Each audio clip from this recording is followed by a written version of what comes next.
सहनाववतु सहनौ भुनक्तु सह वीर्यं करवावहै तेजस्विनावधीतमस्तु मा विद्विषावहै। ॐ शान्तिः शान्तिः शान्तिः। श्रीविष्णुविश्वादिमूलमायालोल देव सर्वेश परबೊಮ್ಮನೆಂದು ಜನಂ ಆವುದನು ಕಾಣದೊಡಮಳ್ತಿಯಿನ್ನಂಬಿಹುದೋ ಆ ವಿಚಿತ್ರಕ್ಕೆ ನಮಿಸೋ ಮಂಕುತಿಮ್ಮ. ಜೀವ ಜಡ ರೂಪ ಪ್ರಪಂಚವನದಾವುದೋ ಆವರಿಸಿಕೊಂಡು ಮೊಳನೆರೆದು ಮಿಹುದಂತೆ ಭಾವಕೊಳಪಡದಂತೆ ಅಳತೆಗಳವಡದಂತೆ ಆ ವಿಶೇಷಕ್ಕೆ ನಮಿಸೋ ಮಂಕುತಿಮ್ಮ. ಇಹುದೋ ಇಲ್ಲವೋ ತಿಳಿಯಗೊಡದೊಂದು ವಸ್ತು ನಿಜ ಮಹಿಮೆಯಿಂಜಗವಾಗಿ ಜೀವವೇಷದಲ್ಲಿ ವಿಹರಿಪುದದೊಳ್ಳಿತೆಂಬುದು ನಿಸದವಾದೊಡ ಗಹನ ತತ್ವಕ್ಕೆ ಶರಣೋ ಮಂಕುತಿಮ್ಮ.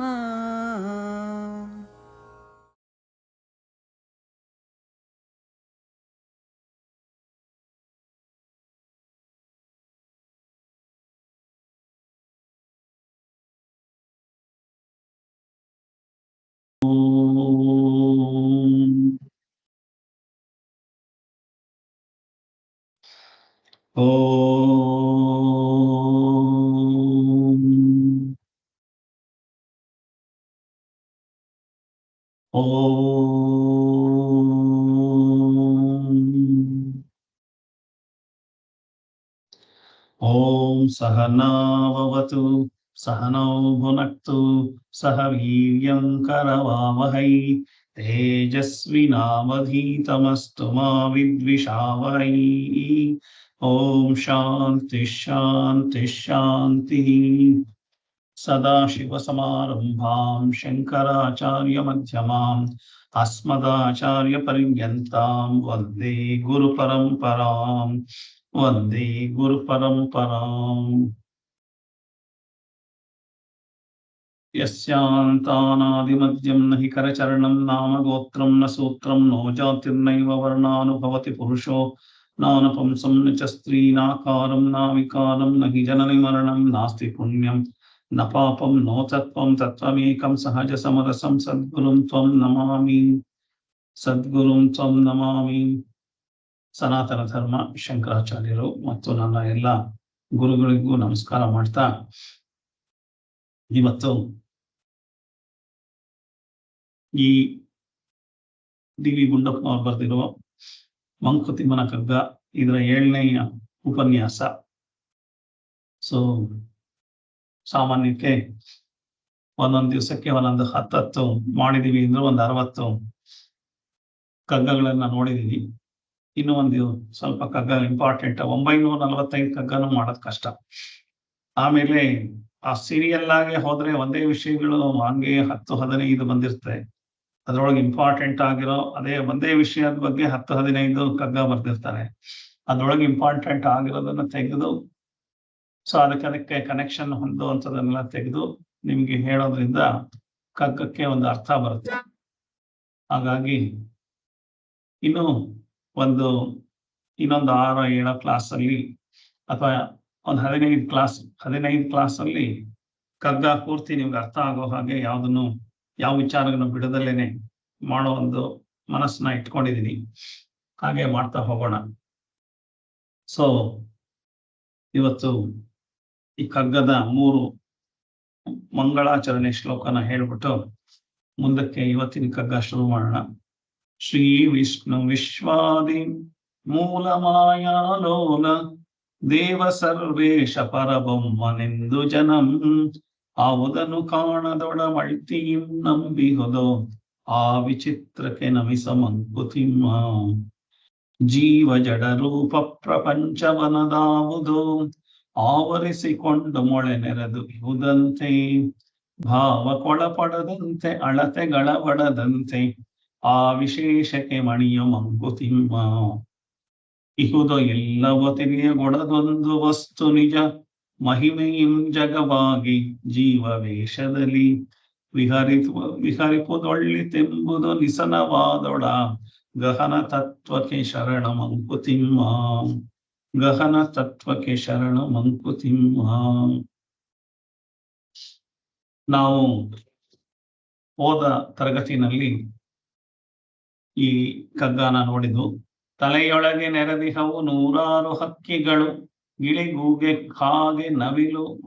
ಕಾಗೆ ಕೋಗಿಲೆ ಹದ್ದು ನವಿಲು, ಕಿಲಕಿಲನೆ ಗೊರಗೊರನೆ ಕಿರುಚಿ ಕೂಗುತ್ತಿಹವು, ನೆಲೆಯಲ್ಲಿ ನಿದ್ದೆಗೆಲ್ಲ ಮಂಕುತಿಮ್ಮ ಅಂತ ಅಂದ್ಬಿಟ್ಟು ಅಲ್ಲಿ ತನಕ ನಾವು ನೋಡಿದ್ವು. ಇವತ್ತು ಮುಂದುವರಿಸೋಣ. ಸೊ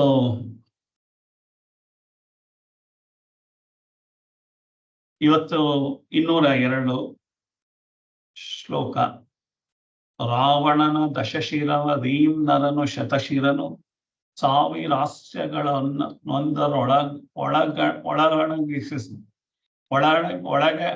ಒಳಗಣಗಿಸನು, ಆವಾಗಿ ಹುಲಿಯಾಗಿ ಕಪ್ಪೆ ಹುಲ್ಲೆಯುಮಾಗಿ ಭೂವ್ಯೋಮ ಕತಿಶಯನು ಮಂಕುತಿಮ್ಮ ಅಂತ. ಸೊ ಹೇಗೆ ಅಂತಂದ್ರೆ ಈ ಮನುಷ್ಯ ಅನ್ನೋನು ಎಷ್ಟು ಎಲ್ಲ ಪ್ರಾಣಿಗಳಲ್ಲೂ ಎಷ್ಟು ವಿಚಿತ್ರ, ಅವನೆಲ್ಲ ಏನೇನೆಲ್ಲ ಇದ್ರೂ ಶಕ್ತಿನ ಎಲ್ಲಿನೋ ಅಪವ್ಯಯ ಮಾಡ್ಕೋತಾ ಇದ್ದಾನೆ ಅಂತ ಹೇಳುವಂತ ವಿಚಾರ. ರಾವಣನ ದಶಶಿರವ ದೀಂ ನರನು ಶತಶಿರನು. ರಾವಣಿಗೆ 10 ತಲೆ ಇತ್ತಂತೆ. ಸೊ ಇತ್ತಂತೆ 10 ತಲೆ ಹೇಗಿತ್ತು ಅಂತ ಹೇಳೋದು ಕಷ್ಟ. ಈ ಕಡೆ 5 ಆ ಕಡೆ 5 ಮಧ್ಯದಲ್ಲಿ 1 ಅಂದ್ರೆ 11 ಆಗುತ್ತೆ. ಆ ಕಡೆ 5 ಈ ಕಡೆ 4 ಇಟ್ಟು ಮಧ್ಯದಲ್ಲಿ 1 ಇಟ್ಟರೆ 9. ಅದು ಹೇಗೆ ಬ್ಯಾಲೆನ್ಸ್ ಮಾಡ್ತಾ ಇದ್ದ ಗೊತ್ತಿಲ್ಲ. ಸೊ ಹಾಗಾಗಿ ರಾವಣನ ದಶಶಿರವ ದೀಂ ನರನು ಶತಶಿರನು. ರಾವಣನಿಗೆ 100 ತಲೆ, 10 ತಲೆ ಇದ್ರೆ ಮನುಷ್ಯನಿಗೆ 100 ತಲೆ.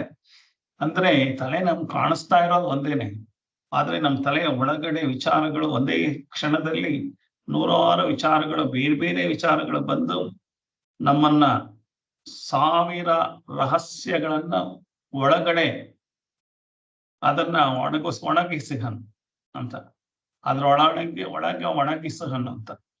ಹಾವಾಗಿ ಹುಲಿಯಾಗಿ ಕಪ್ಪೆ ಹುಲ್ಲೆಯುಮಾಗಿ ಭೂವ್ಯೋಮ ಕತಿಶಯನು ಮಂಕುತಿಮ್ಮ. ಅಂದ್ರೆ ಮನುಷ್ಯನಾಗಿರೋದೇ ಇಲ್ಲ. ಎಷ್ಟೋ ಸಲ ಮೃಗವಾಗಿರ್ತಾನೆ, ಕೆಲವು ಸಲ ಹಾವಿನಂತೆ ಸಿಟ್ಟು, ಕೋಪ, ದ್ವೇಷ ಎಲ್ಲ ಇರುತ್ತೆ. ಹುಲಿ ತರ ಬೇರೆ ಯಾರ ಮೇಲೋ ಎರಗ್ತಾ ಇರ್ತಾನೆ, ಕಪ್ಪೆ ತರ ಭಯ ಪಟ್ಕೊಂಡು ಹೋಗ್ತಾ ಇರ್ತಾನೆ, ಹುಲ್ಲೆ ಅಂದ್ರೆ ಜಿಂಕೆ ಮರಿ ತರ ಬಾಲ ಮುದ್ರಕೊಂಡೆಲ್ಲೋ ಹೋಗ್ತಾ ಇರ್ತಾನೆ, ಎಲ್ಲಾ ತರನೂ ಮಾಡ್ತಾ ಇರ್ತಾನೆ. ಅಂದ್ರೆ ಈ ರಾವಣನಿಗೆ 10 ತಲೆ ಇತ್ತಂತೆ ಅಂತ ಹೇಳಿದ್ರೆ ನಾವು ಗ್ರೇಟ್ ಅಂತ ಅನ್ನೋರು, ನಮಗೆ 100 ತಲೆಗಳಿದೆ. ಒಂದಲ್ಲ ಎರಡಲ್ಲ, ಒಂದೇ ತಲೆ ನಮ್ಗೆ ಕಾಣಿಸ್ತಾ ಇರೋದು, ಫಿಸಿಕಲ್ ಆಗಿ ಕಾಣಿಸ್ತಾ ಇರೋದು ಒಂದೇ ಆದ್ರೂ ಅದರೊಳಗಡೆ ನಡೀತಾ ಇರೋ ವಿಚಾರಧಾರೆಗಳು 100 ತಲೆಯಲ್ಲಿ ಓಡ್ಬೇಕಾಗಿರೋ ವಿಚಾರ ಒಂದೇ ತಲೆಯಲ್ಲಿ ಓಡ್ತಾ, ಅಷ್ಟೊಂದನ್ನ ನಾವೇ ತಲೆ ಕೆಡಿಸ್ಕೊಂಡಿದೀವಿ. ಅದರೊಳಗಡೆ ಏನಿದೆ 1000 ರಹಸ್ಯಗಳನ್ನ ಒಳಗೆ ಇಟ್ಕೊಂಡಿದ್ದಾನೆ. 1000 ರಹಸ್ಯಗಳು ಅಂತಂದ್ರೆ ನಮ್ಗೆ ಏನೇನ್ ಗೊತ್ತಿದೆ ಏನೇನ್ ಗೊತ್ತಿಲ್ಲ ಅಂತ ನಮಗೆ ಗೊತ್ತಿಲ್ಲ. ಎಷ್ಟೋ ಸಲ ನಮ್ಗೆ ಇಷ್ಟೆಲ್ಲ ವಿಚಾರಗಳನ್ನು ತಿಳ್ಕೋಬೇಕಾ, ಇಷ್ಟೆಲ್ಲ ಗೋಪ್ಯ, ಇಷ್ಟೆಲ್ಲ ವಿಚಾರಗಳು, ರಹಸ್ಯಗಳು, ಇದೆಲ್ಲ ತಿಳ್ಕೊಂಡು ನಮ್ ಜೀವನಕ್ಕೆ ಏನೂ ಆಗ್ಬೇಕಾಗಿಲ್ಲ. ಅವ್ರ ಮನೇಲಿ ಹೀಗಂತೆ, ಇವ್ರ ಮನೇಲಿ ಹಾಗಂತೆ. ನಮ್ ಜೀವನ ಮಾಡೋದಕ್ಕೆ ಅವೆಲ್ಲ ಏನು ಬೇಕಿಲ್ಲ. ನಾವು ಗಾಸಿಪ್ ಅಲ್ಲಿ ಬೇಕಾದಷ್ಟು ತಿಳ್ಕೊಂಡು ನಮ್ಗೆ ಬೇಕಾದಷ್ಟು ಗೊತ್ತಿದೆ ಅನ್ನೋ ಅಹಂಕಾರ ಬರ್ತಾ ಇದೆ. ಸೊ ಅದ್ರೊಳಗಡೆನೆ ಹಾಗಾದ್ರೆ ಯಾವಾಗ್ಲಾರು ನಾನು ಸ್ಟ್ರಾಂಗ್ ಆಗೇ ಇರ್ತೀನ? ಇಲ್ಲ. ಕೆಲವು ಸಲ ಜಿಂಕೆ ಮರಿ ತರ ಇರ್ತೀನಿ, ಇನ್ನೊಂದ್ಸಲ ನಾನೇ ಹೆದರ್ಕೊಂಡು ಕಪ್ಪೆ ತರ ಇಲ್ಲೋ ಇದಾಗ್ತಾ ಇರ್ತೀನಿ. ಸೊ ಕೆಲವು ಸಲ ಹುಲಿಯಾಗಿ ಇನ್ನೊಬ್ಬರ ಮೇಲೆ ಹೋಗ್ತೀನಿ, ಇನ್ನೊಂದ್ ಸಲ ಹಾವಾಗಿ ಇನ್ನೊಬ್ಬರ ಮೇಲೆ ಕಚ್ಚುತ್ತೀನಿ. ಇಷ್ಟೆಲ್ಲಾ ಮಾಡ್ತೀನಿ ಒಬ್ಬನೇ ಮನುಷ್ಯ. ಭೂ ವ್ಯೋಮ ಅತಿಶಯನ ಮಂಕುತಿಮ್ಮ. ಈ ಭೂಮಿ ಮತ್ತೆ ಆಕಾಶಕ್ಕೆ ಇದ್ರೊಳಗಡೆ ಇವನೇ ಈ ಮನುಷ್ಯನೇ ಅತಿಶಯ.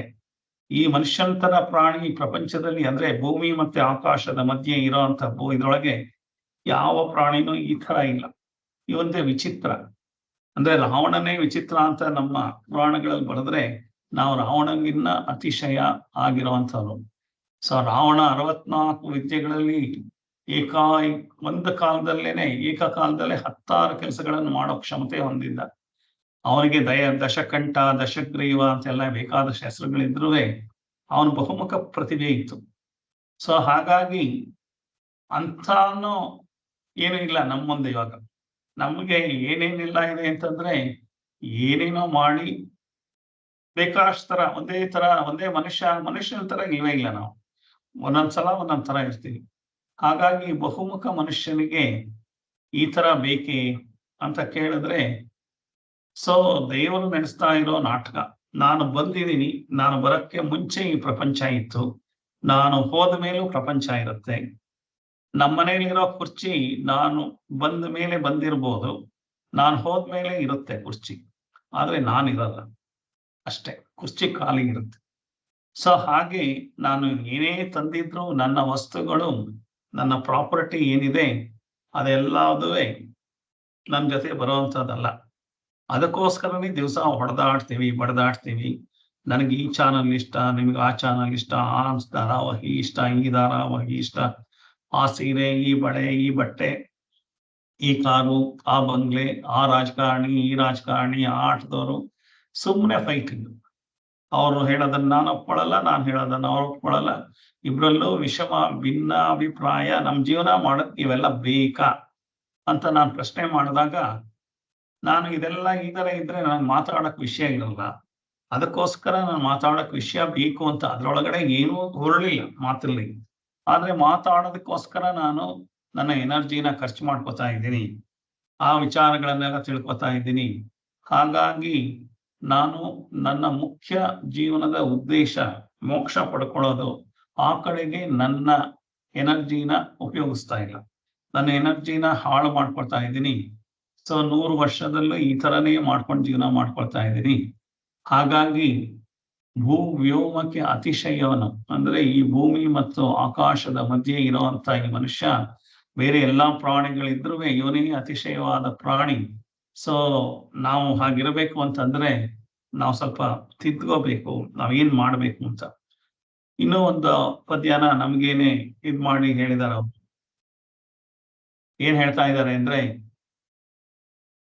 ಕನಲ್ದ ಹುಲಿ ಕೆರಳ್ದ ಹರಿ ಮುಳ್ಕರಡಿ ಚಲನಾಗ ಅಣಕು ಕಪಿ ಸೀಳ್ ನಾಯಿ ಮೊದಲಾದ ಮೃಗದ ಸೆಣಸು ಮುಸುಡಿಯ ಘೋರ ದುಷ್ಟ ಚೇಷ್ಟೆಗಳೆಲ್ಲ ಒಣಗಿಹವು ನರಮನದಿ ಮಂಕುತಿಮ್ಮ ಅಂತ. ಅಲ್ಲಿ ರಾವಣನ ಇದನ್ನ ಕೊಟ್ರೆ, ಉದಾಹರಣೆ ಕೊಟ್ರೆ, ಇಲ್ಲಿ ಎಲ್ಲ ಪ್ರಾಣಿಗಳನ್ನು ಉದಾಹರಣೆ ಕೊಡ್ತಾ ಇದ್ದಾರೆ. ನನ್ನಲ್ಲೇ ಎಲ್ಲ ಪ್ರಾಣಿಗಳು ಅಡಕೊಂಡಿದೆ. ಕನಲ್ದ ಹುಲಿ, ಕೆರಳ್ದ ಹರಿ, ಮುಳ್ಕರಡಿ ಛಲನಾಗ, ಅಣಕು ಕಪಿ ಸೀಳ್ ನಾಯಿ ಮೊದಲಾದ ಮೃಗದ ಸೆಣಸು ಮುಸುಡಿಯ ಘೋರ ದುಷ್ಟ ಚೇಷ್ಟೆಗಳೆಲ್ಲ ಒಣಗಿಹವು ನರಮನದಿ ಮಂಕುತಿಮ್ಮ. ನಮ್ಮ ಮನುಷ್ಯನ ಮನಸ್ಸಿನಲ್ಲಿ ಏನೆಲ್ಲ ಅಡಗಿದೆ ಅಂತಂದ್ರೆ, ಈ ಎಲ್ಲ ಪ್ರಾಣಿಗಳು, ಕೆಟ್ಟ ಪ್ರಾಣಿಗಳು, ದುಷ್ಟ ಪ್ರಾಣಿಗಳು ಏನಿದೆ, ಅವ್ರು ಏನೇನ್ ಕೆಟ್ಟ ಕೆಲ್ಸಗಳೆಲ್ಲ ಮಾಡ್ತಾರೆ. ಹುಲಿ ಮೈ ಮೇಲೆ ಬೀಳತ್ತೆ, ಸೊ ಕರಡಿ ಇದಾಗತ್ತೆ, ನಾಗ ಛಲ ಬೆಟ್ಟದಲ್ಲೇನೆ ಓಡಿಸ್ಕೊಂಡ್ಬಂದು ಎಲ್ಲ ಇದ್ ಮಾಡುತ್ತೆ, ಕಪಿ, ಸೀಳ್ ನಾಯಿ, ಈ ತರದ್ದೆಲ್ಲದುವೆ, ಈ ತರ ದುಷ್ಟ ಮೃಗದ ಮನಸ್ಥಿತಿ ಎಲ್ಲ ನನ್ನ ಮನಸ್ಥಿತಿನಲ್ಲಿದೆ. ಇದೆಲ್ಲ ನನ್ನ ಮನಸ್ಸಿನಲ್ಲಿ ಅಡಗಿ ನನ್ನನ್ನೇ ಕಾಡ್ತಾ ಇದೆ. ನಾನು ಈ ತರ ಎಲ್ಲಾ ಜನದ ಮಧ್ಯೆ ಬರುತ್ತಾ ಇದ್ದೀನಿ. ಸೊ ಹಾಗಾಗಿ ಈ ತರ ನಾನು ಈ ಎಲ್ಲ ಜೀವ ಜಂತುಗಳಿಂದ ನಾನು ಮುಂದೆ ಬಂದು ಮನುಷ್ಯ ಆಗಿದ್ದೀನಿ. ಹಾಗಾಗಿ ಈ ಮನುಷ್ಯ ಆಗಿರೋದ್ರಿಂದ ಮುಂದಕ್ಕೆ ನಾನು ಏನಾಗ್ಬೇಕು? ಮೊದಲು ಮೃಗಮಾನವ ಆಗಿರ್ತಾನೆ. ಸೊ ಮನುಷ್ಯ ಹುಟ್ಟಕ್ಕೆ ಮುಂಚೆ ಮೃಗಮಾನವ. ಆಮೇಲೆ ನಾನು ಹುಟ್ಟಿದ ಮೇಲೂ ಮೃಗೀಯ ಮನಸ್ಥಿತಿ ಇದ್ರೆ ನಾನು ಇನ್ನು ಮೃಗಮಾನವನೇ ಆಗಿರ್ತೀನಿ. ಅದಾದ್ಮೇಲೆ ಮೃಗೀಯ ಮಾನವ ಆದವನು ಮನುಷ್ಯ ಮಾನವ ಆಗ್ಬೇಕು. ಅಟ್ಲೀಸ್ಟ್ ಮನುಷ್ಯ ಆಗೋದಕ್ಕಾರ ಪ್ರಯತ್ನ ಪಡ್ಬೇಕು. ನಾನಿನ್ನೂ ಮೃಗೀಯವಾಗಿ ಇರ್ತೀನಿ. ಸೊ ಆ ಮೃಗದ ಎಲ್ಲಾ ವಿಚಾರಗಳನ್ನು ಮೃಗದ ತರನೇ ಆಡ್ತಾ ಇರ್ತೀನಿ. ನಂಗೆ ಸಿಟ್ಟು ಬರುತ್ತೆ, ನಾನು ಯಾಕೆ ಬೇಕಾದ್ರೂ ಮಾತಾಡ್ತೀನಿ, ನಾನು ಯಾರು ಬೇಕಾದ್ರೂ ಏನಾರು ಅಂತೀನಿ, ಬೇಕಾದ್ರೂ ಹೊಡಿತೀನಿ, ಬೈತೀನಿ ಅಂತಂದ್ರೆ ಇದೆಲ್ಲ ನಾನು ಇನ್ನೂ ಮೃಗೀಯ ಅವಸ್ಥೆನಲ್ಲೇ ಇದ್ದೀನಿ. ನನ್ನ ಇಷ್ಟ ಬಂದಾಗ ನಾನು ಇರ್ತೀನಿ ಅಂತಂದ್ರೆ ನನ್ನಿಂದ ಬೇರೆಯವ್ರಿಗೆಲ್ಲ ತೊಂದರೆ ಆಗ್ತಾ ಇದೆ ಅಂತ ಗೊತ್ತಿದ್ರೆ ನಾನು ಹಾಗೆ ಇರೋದು, ನಾನಿರೋದೇ ಹಾಗೆ, ನನಗೆ ಹಾಗೆ ಇರಬೇಕು ಅನ್ಸ್ತಾ ಇದೆ ಅಂತಂದ್ರೆ ಅಂಥವ್ರು ಇನ್ನೊಮ್ಮೆ ಮೃಗೀಯ ಅವಸ್ಥೆನಲ್ಲೇ ಇದ್ದಾರೆ, ಮನುಷ್ಯರಾಗಕ್ಕೆ ಹೊರಟಿಲ್ಲ ಅಂತ. ಸೊ ಮನುಷ್ಯನಾಗಕ್ಕಾರು ಹೊರಡಬೇಕು, ಮನುಷ್ಯ ಮಾನವ ಆಗಬೇಕು, ಮೃಗ ಮಾನವನಿಂದ ಮನುಷ್ಯ ಮಾನವ ಆಗಬೇಕು. ಅಲ್ಲಿಂದ ಮುಂದಕ್ಕೆ ಮಾಡ್ಕೊಳ್ಳೋದೇನೆ ಆತ್ಮಜ್ಞಾನ.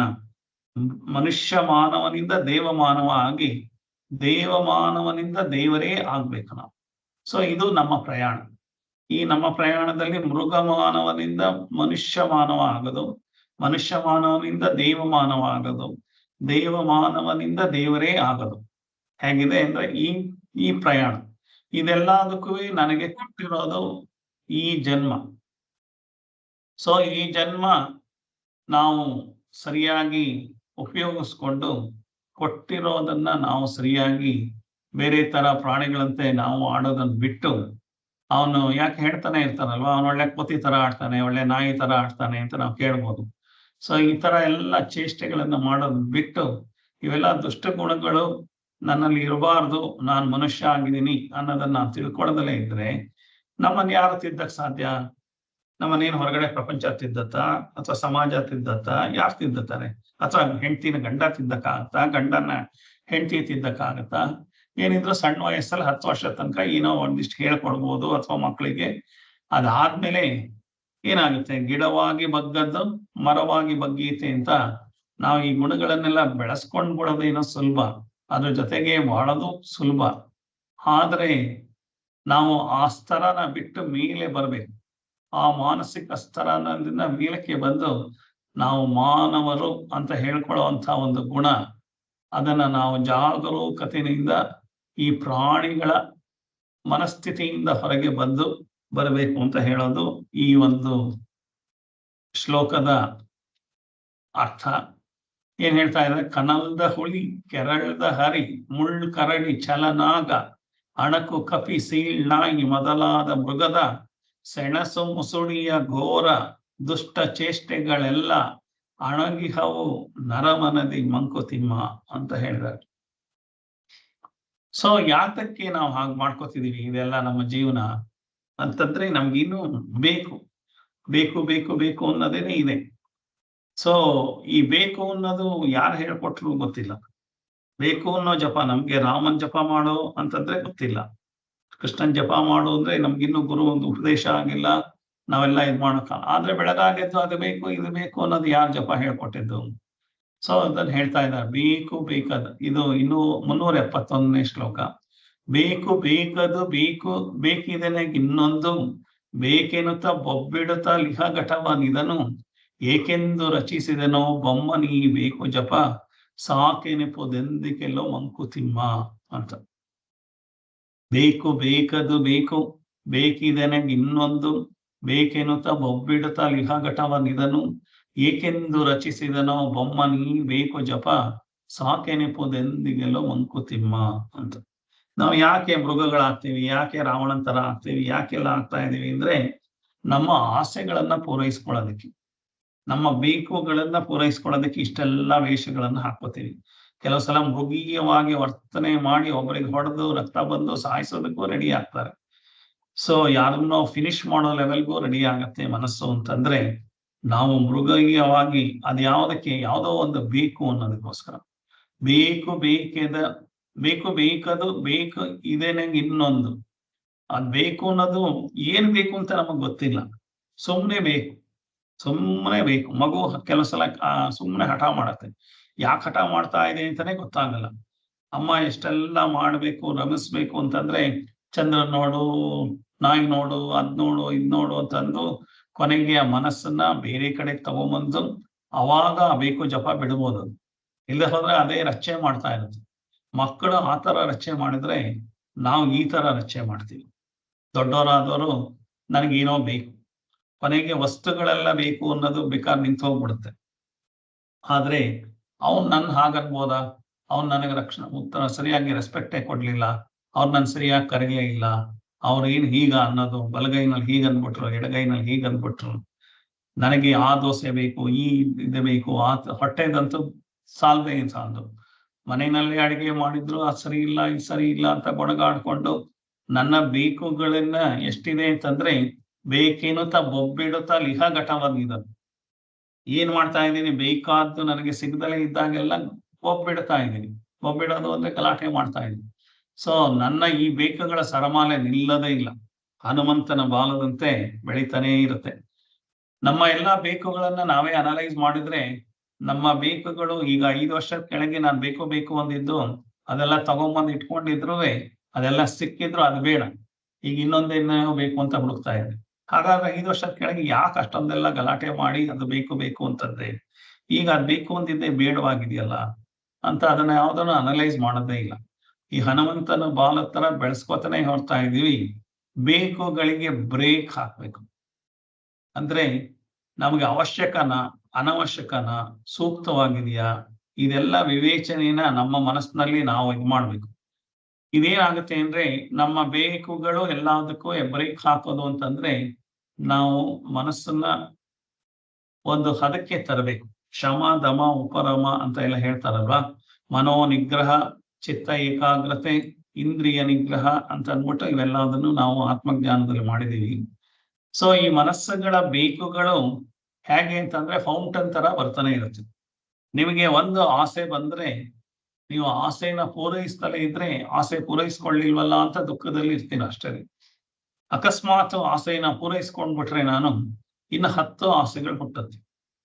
ಒಂದು ಆಸೆ ಪೂರೈಸಿದ್ಮೇಲೆ ನನ್ನ ಮೈಂಡ್ ನನ್ನ ದೇಹಕ್ಕೆ ಪನಿಷ್ಮೆಂಟ್ ಕೊಡುತ್ತೆ. ನೀನು ಇನ್ನೂ 10 ಆಸೆ ಪೂರೈಸ್ಬೋದು, ಮಾಡು. ನೀನು ಹಗ್ಲು ಯಾಕೆ ಮಲ್ಕೊಂಡಿದ್ಯಾ, ಮಾಡ್ಬೇಡ, ಕಷ್ಟಪಡು, ಹಗಲು ರಾತ್ರಿ ದುಡಿ, ದುಡ್ಡು ಮಾಡು, ಅದ್ ಮಾಡು, ಇದ್ ಮಾಡು ಅಂತ ನನ್ನ ಪ್ರೇರೇಪಿಸುತ್ತೆ ನನ್ನ ಮೈಂಡ್. ನನ್ನ ಬೇಕುಗಳು ನನ್ನ ದೇಹನೇನೆ ಕೊನೆಗೆ ಸತ್ತೋಗ್ತಾ ಇದೆ, ಅಷ್ಟ ಕಷ್ಟ ಪಡ್ತಾ ಇದೆ, ಹಗಲು ರಾತ್ರಿ 18 ಗಂಟೆ 20 ಗಂಟೆ ದುಡಿ ಅಂತ ಹೇಳುತ್ತೆ.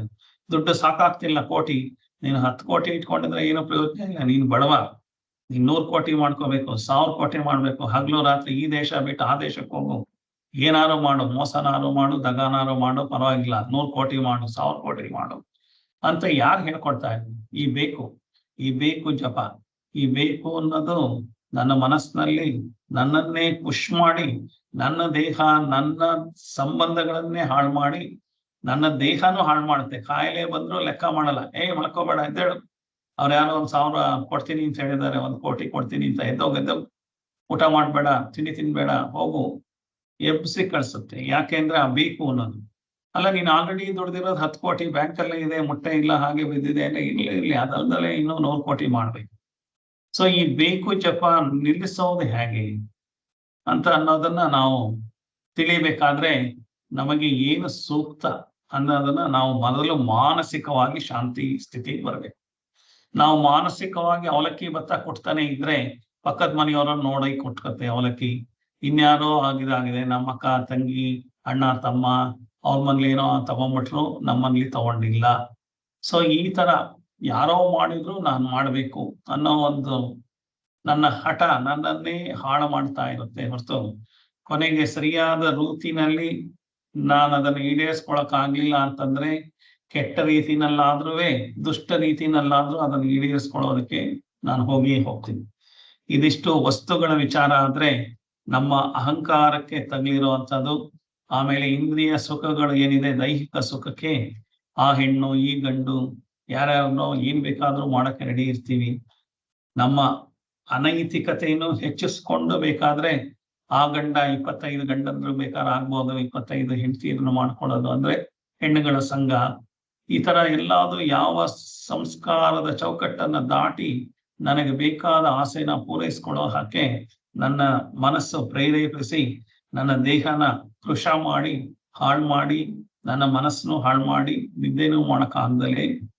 ಸೊ ಹಾಗಾಗಿ ಏನ್ ಮಾಡ್ಬೇಕು, ಆಸೆಗಳನ್ನ ನಾನು ಚೆಕ್ ಮಾಡ್ಬೇಕು. ಚೆಕ್ ಮಾಡೋದು ಅಂತಂದ್ರೆ ನನ್ನ ಮನಸ್ಸಲ್ಲಿ ಮಾನಸಿಕವಾಗಿ ಶಾಂತಿ ಬಂದಾಗ ಅವಾಗ ಏನಾಗುತ್ತೆ, ನಮಗೆ ಆಸೆ ಯಾವುದೇ ಬಂದ್ರೂ 72 ಗಂಟೆ ಅದ್ರ ಬಗ್ಗೆ ಯೋಚನೆ ಮಾಡ್ಬೇಕಂತೆ.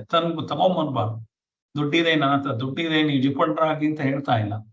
72 hours ಅದ್ರ ಬಗ್ಗೆ ಯೋಚನೆ ಮಾಡ್ಬೇಕು.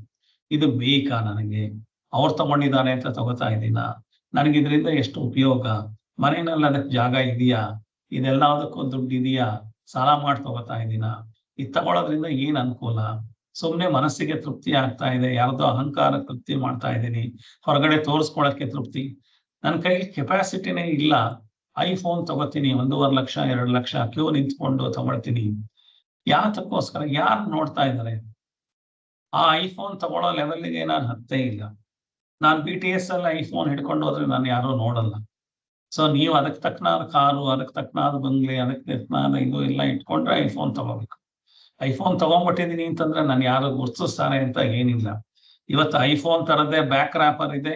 ಎಲ್ಲಾ ಫೋನ್ಗೂ ಐಫೋನ್ ತರದೇನೆ ಬ್ಯಾಕ್ ರ್ಯಾಪರ್ ಹಾಕೊಂಡು ಅವರು ಐಫೋನ್ ಇಟ್ಕೊಂಡಿದ್ದಾರೆ ಅನ್ನೋದು ಎಲ್ರಿಗೂ ಅನ್ಸುತ್ತೆ. ಈ ತರ ನಮ್ಮ ಆಸೆಗಳು ಯಾತಕ್ಕೆ ಮಾಡ್ಕೋತಾ ಇದ್ದೀನಿ ಅನ್ನೋದೇ ಗೊತ್ತಿಲ್ದಲೇನೆ ನಮಗೆ ಸೂಕ್ತ ಅಲ್ಲದ ಆಸೆಗಳು ಏನೇನಿದೆ ಅದರಿಂದ ನಾನೇ ಮನಸ್ಸನ್ನ ಶಾಂತಿ ಮಾಡಿಕೊಂಡು ದೂರ ಆಗ್ಬೇಕು. ಸೊ ನನ್ನ ಇತಿಮಿತಿಗಳನ್ನ ಅರ್ತು ಆ ಆಸೆಗಳಿಂದ ಏನ್ ಪಡ್ತೀನೋ ಅದರಿಂದ ಒಳ್ಳೇದೇ ಆಗತ್ತೆ ಅಂತ ಅನ್ನೋದನ್ನ ನನ್ನ ಮನಸ್ಸಿಗೆ ನಾನು ಹೇಳ್ಕೊಟ್ರೆ ಇದೇ ಒಂದು ಸಾಧನೆ. ಈ ಸಾಧನೆ ಮಾಡೋದನ್ನೇ ಕಷ್ಟ ಇರ್ಬೋದು. ಹಾಗೆ ಮಾಡ್ತಾ ಮಾಡ್ತಾ ನನ್ನ ಬೇಕುಗಳಿಗೆಲ್ಲಾದ್ರೂ ಬ್ರೇಕ್ ಬೀಳುತ್ತೆ. ಇವತ್ತು ನಿಮ್ಗೆ 10 ಬೇಕು ದಿವಸಕ್ಕೆ ಅನಿಸ್ತಾ ಇದ್ರೆ ಇದನ್ನ ಸಾಧನೆ ಮಾಡಿದ್ರೆ ಒಂದು 6 ತಿಂಗಳಲ್ಲಿ ದಿವಸಕ್ಕೆ 1 ಬೇಕು ಅಂತ ಅನ್ನಿಸ್ಬೋದು. ಆಮೇಲೆ 10 ದಿವಸಕ್ಕೆ 1 ಬೇಕು ಅಂತ ಅನ್ನಿಸ್ಬೋದು. ಆಮೇಲೆ ಎಷ್ಟೇ ದುಡ್ಡಿದ್ರು ಏನೇ ಇದ್ರುವೆ ನನಗೆ ಬೇಕು ಅನ್ನೋದೇ ಇಲ್ದಲೇ ಇರೋ ತರ ಆಗತ್ತೆ. ಯಾಕೆಂದ್ರೆ ವಸ್ತುಗಳಲ್ಲಿ ನನ್ನ ಹುಡುಕ್ತಾ ಇರೋ ಸಂತೋಷ ಇಲ್ಲ. ಅಹಂಕಾರ ನನ್ನ ಹೆಸರನ್ನ ಮಾಡ್ಕೊಳಕ್ಕೆ, ನಾನು ಅವ್ರಿಗಿನ್ನ ಗ್ರೇಟ್ ಅಂತ ತೋರಿಸ್ಕೊಳ್ಳೋದಕ್ಕೆ ನಾನು ಎಲ್ಲದನ್ನು ಪಡ್ಕೋತಾ ಇದ್ದೀನಿ ಹೊರತು ನನಗೇ ಬೇಕಾ ಅಂತ ಅನ್ನೋದನ್ನ ಪ್ರಶ್ನೆ ಮಾಡಿದಾಗ ಎಷ್ಟೋ ಸಲ ಬೇಕಿಲ್ಲ. ಒಂದ್ 30-35 ವರ್ಷದ ತನಕ ಆ ತರ ಕಾಂಪಿಟೇಷನ್ ಇರ್ತಾರೆ, ಓಕೆ. ಆಮೇಲೆ ಬೇಕಿಲ್ಲ, ಕಾಂಪಿಟೇಷನ್ನೇ ಬೇಕಿಲ್ಲ. ಯಾಕೆ ಅಂತಂದ್ರೆ ನಮ್ಮ ಜೀವನ ಮುಗ್ದಿದೆ. ನಾವು ಇನ್ನು ಮೋಕ್ಷದ ಕಡೆಗೆ ನನ್ನ ಜೀವನನ ಉಪಯೋಗಿಸ್ಕೋಬೇಕು. ನಾನು ಇಲ್ಲದೆ ಹೋದ್ರೆ ಪ್ರತಿ ಜನ್ಮದಲ್ಲೂ ಹುಟ್ಟಿ ಬಂದು ಇದೇ ತರ ಬೇಕುಗಳ ಹಿಂದೆ ಹೋಗಿ ಸುಮ್ಮನೆ ಜೀವನ ಹಾಳು ಮಾಡ್ಕೊಂಡ್ರೆ ಮೋಕ್ಷ ಯಾವಾಗ ಪಡ್ಕೊಳ್ಳೋದು? ನೆಮ್ಮದಿ, ಮನಸ್ಸಿನ ನೆಮ್ಮದಿ ಹೋಗ್ಲಿ, ಮೋಕ್ಷ ಆಮೇಲೆ ಯಾವಾಗ್ಲೂ ಬರುತ್ತೆ. ಅಂದ್ರೆ ನೆಮ್ಮದಿ, ಮನಸ್ಸಿನ ಶಾಂತತೆ ಪಡ್ಕೊಳ್ಳೋದು ಯಾರಿಗ್ ಬೇಡ?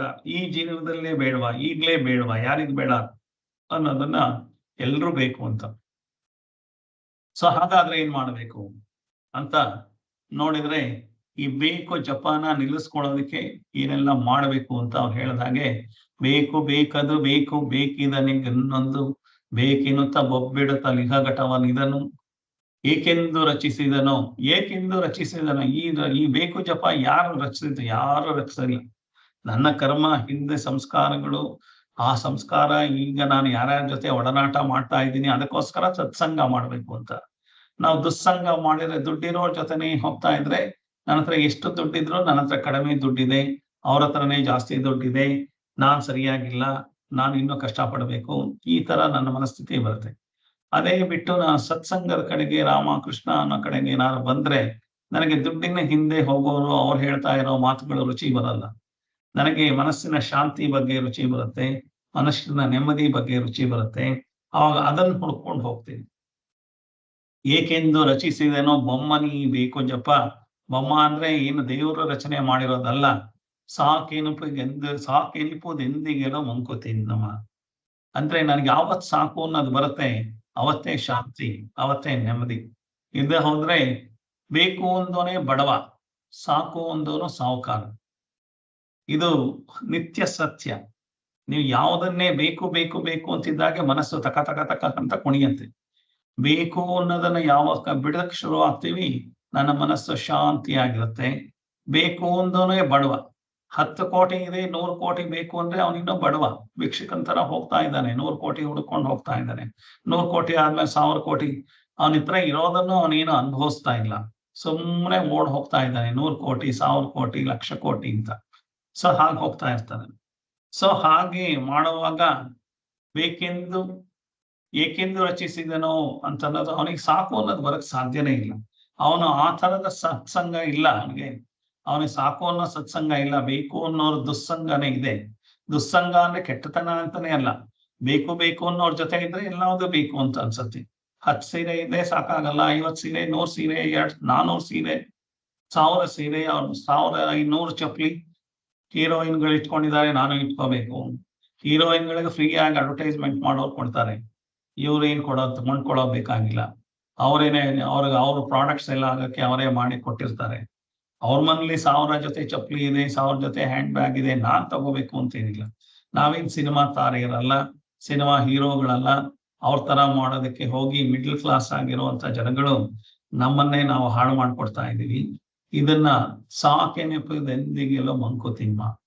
ಸೊ ನಮಗೆ ಅವಶ್ಯಕತೆಗೆ ಎಷ್ಟು ಬೇಕೋ, ಎಷ್ಟು ಸೂಕ್ತ ಇದೆ ಅಷ್ಟನ್ನ ಬೇಕು ಅನ್ನೋದನ್ನ ಬಿಟ್ಟು ನನ್ನ ಅಹಂಕಾರ ಹೆಚ್ಚಿಸ್ಕೊಳ್ಳೋದಕ್ಕೋಸ್ಕರ ಮಾಡೋ ಎಲ್ಲಾ ಬೇಕುಗಳು, ಇನ್ನೊಬ್ಬರನ್ನ ಹಾಳು ಮಾಡೋದಕ್ಕೆ ಮಾಡಬೇಕಾಗಿರೋ ಎಲ್ಲಾ ಬೇಕುಗಳನ್ನ ಬಿಡೋದನ್ನ ನಾವು ಕಲಿಬೇಕು ಅಂತ ಹೇಳೋದು ಆ ಶ್ಲೋಕದಲ್ಲಿ ಚೆನ್ನಾಗಿ ಹೇಳಿದ್ದಾರೆ.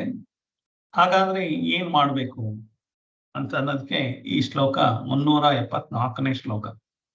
ಈ ಜಗದ ಗಂಧ ಪರಿಪರಿ ಹಸಿವ ಕೆಣಕುತ್ತಿದೆ, ಭೋಜನವ ನೀಡನೆನೆ ಮನಸ್ಸುಮ್ಮನಿಹುದೆ, ಸಾಜಗಳ ಕೊಲ್ಲೆನುವ ಹಠಯೋಗಕ್ಕಿಂತ ಸರಿ, ರಾಜಯೋಗದುಪಾಯ ಮಂಕುತಿಮ್ಮ ಅಂತ.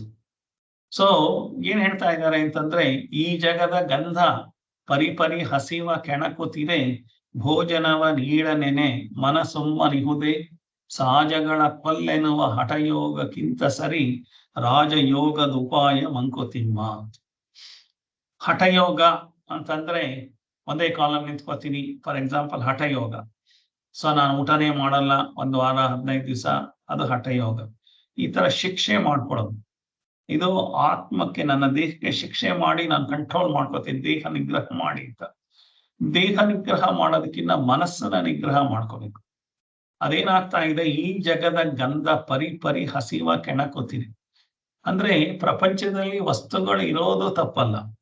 ಸೊ ವಸ್ತುಗಳು ಬೇಕಾದಷ್ಟು ಬಗೆ ಬಗೆಯಾಗಿದೆ, ಅದೆಲ್ಲ ನನಗ್ ಬೇಕು ಅನ್ನೋದು ನನ್ನ ತಪ್ಪೇ ಹೊರತು, ಅದೆಲ್ಲ ಇದೆ, ಅದಕ್ಕಿರೋದನ್ನ ತಪ್ಪು. ಅದ್ಯಾಕಿದೆ, ಅದಿರೋದ್ರಿಂದ ನನಗೆಲ್ಲ ಟೆನ್ಷನ್ ಆಗ್ತಾ ಇದೆ, ಅದಿರೋದ್ರಿಂದ ನನಗೆಲ್ಲ ದಿವಸ ನೀವು ಇವತ್ತು ಐಫೋನ್, ಯಾವ್ದೋ ಒಂದು ಐಫೋನ್ 10 ಸೀರೀಸ್ ಅಂತ ತಗೊಂಬಂದ್ರೆ ಇನ್ನು 6 ತಿಂಗಳಿಗೆ ಐಫೋನ್ 11 ಸೀರೀಸ್ ಅಂತ ತಗೊಂಡ್ಬಿಡ್ತಾನೆ. ಎಲ್ಲಾ ಸೀರೀಸ್ ನೀವು ತಗೊಳಕ್ ಆಗತ್ತಾ? ಎಲ್ಲಾ ಫೋನ್ಗಳು ತಗೊಳಕ್ ಆಗತ್ತಾ? ಎಲ್ಲ ಮಾಡಕ್ ಆಗತ್ತಾ? ಆಗಲ್ಲ. ನಾನು ಸೂಪರ್ ಮಾರ್ಕೆಟ್ನೇ ಮನೆಗೆ ತಂದು ಇಟ್ಕೊಳಕ್ ಆಗುತ್ತಾ? ನನ್ನ ಹತ್ರ ದುಡ್ಡಿದ್ರೂ ಸೂಪರ್ ಮಾರ್ಕೆಟ್ ನ ಮನೆಗೆ ತಂದು ಇಟ್ಕೊಳಕ್ ಆಗಲ್ಲ. ಯಾಕೆಂದ್ರೆ ನಮ್ಮನೆ ಇರೋದು 1500 square foot. So super market ಇರೋದು 1 ಎಕರೆ 2 ಎಕರೆನಲ್ಲಿ ಮನೆ ಕಟ್ಟಿರ್ತಾರೆ, ಅದ್ರೊಳಗಡೆ ಅಷ್ಟು ಸಾಮಾನು ಇಟ್ಕೋಬಹುದು. ನಿಮ್ಮ ಹತ್ರ ಅದೆಲ್ಲ ತಗೊಳ್ಳೋ ಕೆಪಾಸಿಟಿ ಇದ್ರೂ ನೀವು ಮನೆಗೆ ತಂದು ಇಟ್ಕೊಳಕ್ ಆಗಲ್ಲ. ಹಾಗಿರೋವಾಗ ಹೊರಗಡೆ ವಸ್ತುಗಳು, ವಿಷಯಗಳು, ಬರೀ ವಸ್ತುಗಳೇ ನಮಗ್ ತೊಂದರೆ ಕೊಡ್ತಾ ಇಲ್ಲ. ವಿಷಯಗಳು, ಆ ಸೀರಿಯಲ್ ಅಲ್ಲಿ ಹಾಗಂತೆ, ಈ ಸೀರಿಯಲ್ ಅಲ್ಲಿ ಹೀಗಂತೆ, ಈ ವಿಷಯಗಳು, ಅವ್ರ ಮನೇಲಿ ಹಾಗಂತೆ, ಇವ್ರ ಮನೇಲಿ ಹೀಗಂತೆ, ಆ ರಾಜಕಾರಣಿ ಹೀಗಂತೆ, ಈ ರಾಜಕಾರಣಿ ಹಾಗಂತೆ, ಈ ತರ ವಿಷಯಗಳೆಲ್ಲ ನಮಗೆ ಯಾತಕ್ ಬೇಕು ಗೊತ್ತಿಲ್ಲ. ಸುಮ್ನೆ ಎಲ್ಲದನ್ನು ತಗೊಂಡು ಈ ಜಗದ ಗಂಧ ಪರಿಪರಿ ಹಸಿವ ಕೆಣಕುತ್ತೀನಿ. ಅಂದ್ರೆ ಹೊರಗಡೆ ಪ್ರಪಂಚದಲ್ಲಿ ಈ ಗಂಧ ಅಂತಂದ್ರೆ ಈ ತರ ಅಟ್ರಾಕ್ಷನ್ಗಳಿದೆ. ಹೊರಗಡೆ ಪ್ರಪಂಚದ ಈ ಅಟ್ರಾಕ್ಷನ್ ಪರಿಪರಿ ಅಂದ್ರೆ ವೆರೈಟೀಸ್ ಆಫ್ ಅಟ್ರಾಕ್ಷನ್, ಬೇರೆ ಬೇರೆ ತರ ಅಟ್ರಾಕ್ಷನ್ಗಳಿದ್ದು ನಮ್ಮ ಹಸಿವ ಕೆಣಕುತ್ತಿದೆ ಅಂತ ನಾವು ಅಂದ್ಕೊಂಡಿದೀವಿ. ಅದೆಲ್ಲದು ನನ್ಗೆ ಅದ್ ತಗೋ ಇದ್ ತಗೋ ಅಂತ ಹೇಳ್ತಾ ಇದೆ, ಅಡ್ವರ್ಟೈಸ್ಮೆಂಟ್ ಬರ್ತಾ ಇದೆ, ನೀನ್ ತಗೋ, ದೀಪಾವಳಿ ಡಿಸ್ಕೌಂಟ್ ಕೊಟ್ಟಿದೀವಿ ತಗೋ, ಸಂಕ್ರಾಂತಿಗೆ ತಗೋ, ಗೌರಿ ಹಬ್ಬಕ್ಕೆ ಕೊಟ್ಟಿದೀವಿ. ಅವ್ರು ಡಿಸ್ಕೌಂಟ್ ಕೊಟ್ಟಿದ್ದಾರೆ ಅಂತ ನೀವು ತಗೋಬೇಕಾ? ನಿಮಗೆ ಬೇಕು ಅಂತ ನೀವು ತಗೋಬೇಕಾ? ಡಿಸ್ಕೌಂಟ್ ಇಲ್ದಲೇ ಇದ್ರು ನಿಮ್ಗೆ ಬೇಕಾದ್ರೆ ತಗೋಬೇಕು, ಅದೆಷ್ಟೇ ದುಡ್ಡಾದ್ರೂ ನೀವು ತಗೋಬೇಕು. ಅವ್ರೇನು ಕಡಿಮೆ ದುಡ್ಡಿಗೆ ಕೊಡಲ್ಲ. ನೀವು ಡಿಸ್ಕೌಂಟ್ ಆಗಿದೆ ಅಂತ 10 ತಗೊಂಬಂದ್ರೆ 10ರಲ್ಲಿ 5 ಮಾತ್ರ ಯೂಸ್ ಆಗುತ್ತೆ, ಇನ್ನು 5 ನಿಮಗೆ ಬಳಕೆಗೆ ಬರಲ್ಲ. ಆ ವಸ್ತುಗಳೆಲ್ಲ ಹಾಳಾಗಿರುತ್ತೆ. ಬಟ್ಟೆಗಳೇ ತಗೊಂಬಂದ್ರೆ 10 ಬಟ್ಟೆ ಬೈ 1 ಗೆಟ್ 1 ಅಂತ 5 ತಗೊಂಬಂದ್ರೆ 10 ಕೊಟ್ರೆ 10 ಬಟ್ಟೆನಲ್ಲಿ 5 ಬಟ್ಟೆ ಹಾಕೊಳ್ಳೋ ಹಾಗಿರುತ್ತೆ, ಇನ್ನ 5 ಬಟ್ಟೆ ಹಾಕೊಳಕ್ ಆಗದಲ್ಲೇ ಬಿಸಾಕಿರ್ತೀರಾ. ಹಾಗಾಗಿ ನೀವು 5ಕ್ಕೇನೆ 10ರಷ್ಟು ದುಡ್ಡು ಕೊಟ್ಟು ತಗೊಂಬಂದಿರ್ತೀರ, ಮೋಸ ಹೋಗಿರ್ತೀವಿ, ಇನ್ನೂ ನಮಗೆ ಗೊತ್ತೇ ಇಲ್ಲ. ಹಾಗಾಗಿ ನಾನು ಅವ್ರು ಯಾರೋ ಅಡ್ವರ್ಟೈಸ್ ಮಾಡಿದ್ರು, ಇವ್ರು ಯಾರೋ ಹೇಳ್ತಾ ಇದ್ದಾರೆ, ಟಿವಿನಲ್ಲಿ ಏನೋ ಹೇಳ್ತಾ ಇದ್ದಾರೆ, ಪಕ್ಕದ ಮನೆಯವ್ರು ಹೇಳ್ತಾ ಇದ್ದಾರೆ, ಅವ್ರು ಹೇಳ್ತಾ ಇದ್ದಾರೆ, ಇವ್ರು ಹೇಳ್ತಾ ಇದ್ದಾರೆ ಅನ್ನೋದಕ್ಕಿನ್ನ ಅವರು ಹೇಳಿ ನನಗೆ ಹಸಿವು ಜಾಸ್ತಿ ಆಗ್ತಾ ಇದೆ, ಬೇಕು ಬೇಕು ಅನ್ನೋದು ಅಂತಂದ್ರೆ ಅದು ನನ್ನ ತಪ್ಪು. ಹಾಗಂತಂದ್ಬಿಟ್ಟು ಅದು ಏನ್ ಬೇಕಾದ್ರೂ ಆಗ್ಲಿ, ನಾನ್ ನಾಳೆಯಿಂದ ಇದಕ್ಕೆಲ್ಲ ಕೇಳಿದ್ದಕ್ಕೆಲ್ಲ ಉಪವಾಸ ಇಟ್ಬಿಡ್ತೀನಿ ಅಂತ. ಭೋಜನವ ನೀಡನೇನೆ ಮನಸ್ಸೊಮ್ಮನಿಹುದೆ ಅಂತ. ಫಾರ್ ಎಕ್ಸಾಂಪಲ್, ಕಣ್ಣೇನೋ ಕೇಳತ್ತೆ, ಕಣ್ಣಿಗೆ ಊಟ, ಕಣ್ಣಿನ ಊಟ ಕಣ್ಣು ಕೇಳತ್ತೆ, ಕಿವಿಯ ಊಟ ಕಿವಿ ಕೇಳತ್ತೆ, ಮೂಗಿನ ಊಟ ಮೂಗು ಕೇಳತ್ತೆ, ಚರ್ಮದ ಊಟ ಚರ್ಮ ಕೇಳತ್ತೆ. ನಾಲ್ಗೆ ಊಟ ನಾಲ್ಗೆ ಕೀಳತ್ತೆ. ಸೊ ಈ ಊಟಗಳನ್ನೆಲ್ಲ ನಾನು ಭೋಜನ ಅಂತ ಕರೆದ್ರೆ ಈ ಭೋಜನಗಳನ್ನೆಲ್ಲ ನಾನು ಇವನ್ಕೆಲ್ಲ ಕೊಡಲ್ಲ, ಸ್ಟ್ರಿಕ್ಟ್ ಆಗ್ಬಿಡ್ತೀನಿ. ನಾಳೆಯಿಂದ ನಿಮ್ಗೇನು ಕೊಡಲ್ಲ, ಕಣ್ಣು ನೀನೇನು ನೋಡೋ ಹಾಗಿಲ್ಲ, ನಿನ್ ಕಿವಿ ಏನು ನೋಡೋ ಹಾಗಿಲ್ಲ ಅಂತ ಅಂದ್ಬಿಟ್ಟು ಭೋಜನವ ನೀಡನೇನೆ ಮನಸ್ಸುಮ್ಮನಿಹುದೆ. ನೀನ್ ಕೊಡಲ್ಲ ಅಂತ ಸ್ಟ್ರಿಕ್ಟ್ ಮಾಡಿದ್ರೆ ನಿನ್ ಮನಸ್ಸೇನು ಸುಮ್ಮನೆ ಇರುತ್ತಾ? ಇಲ್ಲ, ನಿನ್ನೆ ಅಲ್ಲಾಡ್ಸಕ್ ಶುರುವಾಗುತ್ತೆ. ಇಂದ್ರಿಯಗಳನ್ನ ಕಂಟ್ರೋಲ್ ಮಾಡ್ತೀನಿ. ಕಂಟ್ರೋಲ್ ಮಾಡೋದಲ್ಲ, ಇಂದ್ರಿಯಗಳಿಗೆ ಬುದ್ಧಿ ಹೇಳಬೇಕು, ಮನಸ್ಸಿಗೆ ಬುದ್ಧಿ ಹೇಳಬೇಕು. ನಾನು ಹೇಳಿದ್ರೆ ಬುದ್ಧಿ ತಡೆಯಲ್ಲ ಅಂತಂದ್ರೆ ನಾನು ಯಾರ ಜೊತೆ ವ್ಯವಹಾರ ಮಾಡ್ತಾ ಇದ್ದೀನಿ ಅವರಿಂದ ನನ್ನ ಬುದ್ಧಿ ಹಾಳಾಗ್ತಾ ಇದೆ, ನನ್ನ ಇಂದ್ರಿಯಗಳು ಹಾಳಾಗ್ತಾ ಇದೆ. ಸತ್ಸಂಗಕ್ಕೆ ಬರಬೇಕು, ದುಸ್ಸಂಗನ ಬಿಡಬೇಕು. ಸಂಘದಿಂದ ಸನ್ಯಾಸಿ ಕೆಟ್ಟ ಅಂತ. ಸೊ ಹಾಗಾಗಿ ನಾನು ಯಾರ ಸಂಘದಲ್ಲಿದ್ದೀನಿ ಅವರ ಮಾತಿನ ವೈಖರಿ, ಅವರ ಯೋಚನಾ ಲಹರಿ ನನ್ನ ಮೇಲೆ ಪರಿಣಾಮ ಬೀರುತ್ತೆ. ಆ ಪರಿಣಾಮದಿಂದ ನನ್ನ ಮನಸ್ಸು ವಿಚಲಿತವಾಗಿ ಅವ್ರು ಮಾಡ್ದ ಹಾಗೆ ನನ್ನ ಮನಸ್ಸು ಮಾಡುತ್ತೆ. ಹಾಗಾಗಿ ನನ್ನ ಮನಸ್ಸನ್ನ ಹಿಡಿಬೇಕಾದ್ರೆ ಏನ್ ಮಾಡ್ಬೇಕು? ಆ ಥರದ ಜನಗಳನ್ನ ಬಿಟ್ಟು ಈ ಥರದ ಜನಗಳು ಸತ್ಸಂಗದ ಕಡೆಗೆ, ಆತ್ಮಜ್ಞಾನದ ಕಡೆಗೆ ಇರೋ ಜನಗಳ ಕಡೆ ಬಂದ್ರೆ ಅವಾಗ ನಿನ್ನ ಮನಸ್ಸಿಗೆ ಹೇಳಿದ್ರೆ ನಿನ್ನ ಮನಸ್ಸು ತಡ್ಕೊಳತ್ತೆ, ಹೇಳಿದ್ದನ್ನ ಕೇಳತ್ತೆ. ಭೋಜನವ ನೀಡನೆನೆ ಮನಸ್ಸುಮ್ಮನಿಹುದೆ ಅಂತ. ನಾನಿಲ್ಲ, ನಾಳೆಯಿಂದ ಸ್ಟ್ರಿಕ್ಟ್ ಆಗ್ಬಿಡ್ತೀನಿ, ಯಾವ್ದಕ್ಕೂ ಊಟ ಕೊಡಲ್ಲ, ಪಂಚೇಂದ್ರಿಯಗಳಿಗೂ ಊಟ ಕೊಡಲ್ಲ, ನನ್ನ ಬಾಡಿಗೂ ಕೊಡಲ್ಲ, ಮೈಂಡ್ಗೂ ಕೊಡಲ್ಲ, ಸ್ಟ್ರಿಕ್ಟ್ ಆಗಿದ್ದು ಬಿಡ್ತೀನಿ ಅಂತಂದು ಸಹಜಗಳ ಕೊಲ್ಲೆನ್ನುವ ಹಠಯೋಗಕ್ಕಿಂತ ಸರಿ ರಾಜಯೋಗದ ಉಪಾಯ ಮಂಕುತಿಮ್ಮ ಅಂತ. ಈ ಸಹಜಗಳ ಅಂತಂದ್ರೆ ಈ ತರದ್ದು ಬರ್ತಾ ಇರೋ ಆಸೆಗಳನ್ನ ಏನೇನಿದೆ ಅದನ್ನೆಲ್ಲ ಅದನ್ನ ಸಾಯಿಸ್ಬಿಡ್ತೀನಿ ಇನ್ನು ಹಠ ಯೋಗ ಮಾಡಿದ್ರೆ.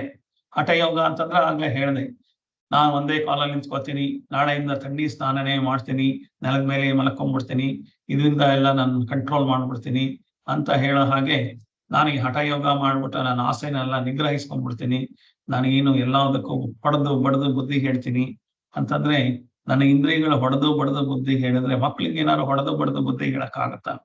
ರಮಿಸ್ಬೇಕು, ಅವ್ರಿಗೆ ತಿಳಿ ಹೇಳಬೇಕು. ಹಾಗೆ ತಿಳಿ ಹೇಳ್ತಾ ಹೇಳ್ತಾ ಹೇಳ್ತಾ ಅವ್ರ ಮನಸ್ಸಿನಲ್ಲಿ ಉಳಿಯೋ ತರ ತಿಳಿ ಹೇಳಬೇಕು. ನಾನು ಹೇಳೋದು ಒಂದೇ ರೀತಿ ನನಗ್ ಬರೋದು ಹಾಗೆ ಹೇಳಿದ್ರೆ ಆಗಲ್ಲ. ನಿಮ್ಮ ಮಕ್ಕಳಿಗೆ 100 ತರ ಹೇಳೋ ಕೆಪಾಸಿಟಿ ನಿಮಗೆ ಬೆಳೆಸ್ಕೋಬೇಕು.